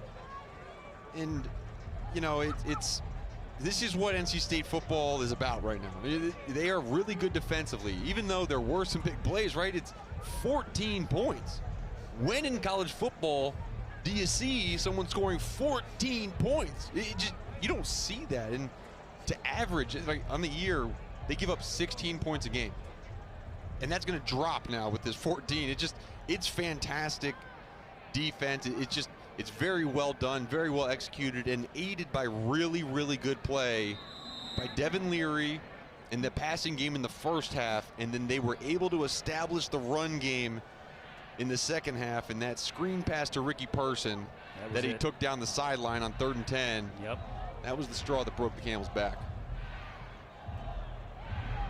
One more snap, and this one will go final in Doak Campbell. Florida State has Miami next week here in Tallahassee. They'll have to win out if they want to go bowling this year. And NC State, first place in the Atlantic, up for grabs next week in a huge showdown. That offense of Wake Forest versus this defense, that's going to be fun to watch in Winston-Salem next week. Two coaches, Norvell and Doran, meet at midfield. Coach Doran, again, continues to impress. Coach Shannon with an embrace for Coach Doran as well. And NC State will play for the Atlantic lead next week in Winston-Salem. Can't wait for that one.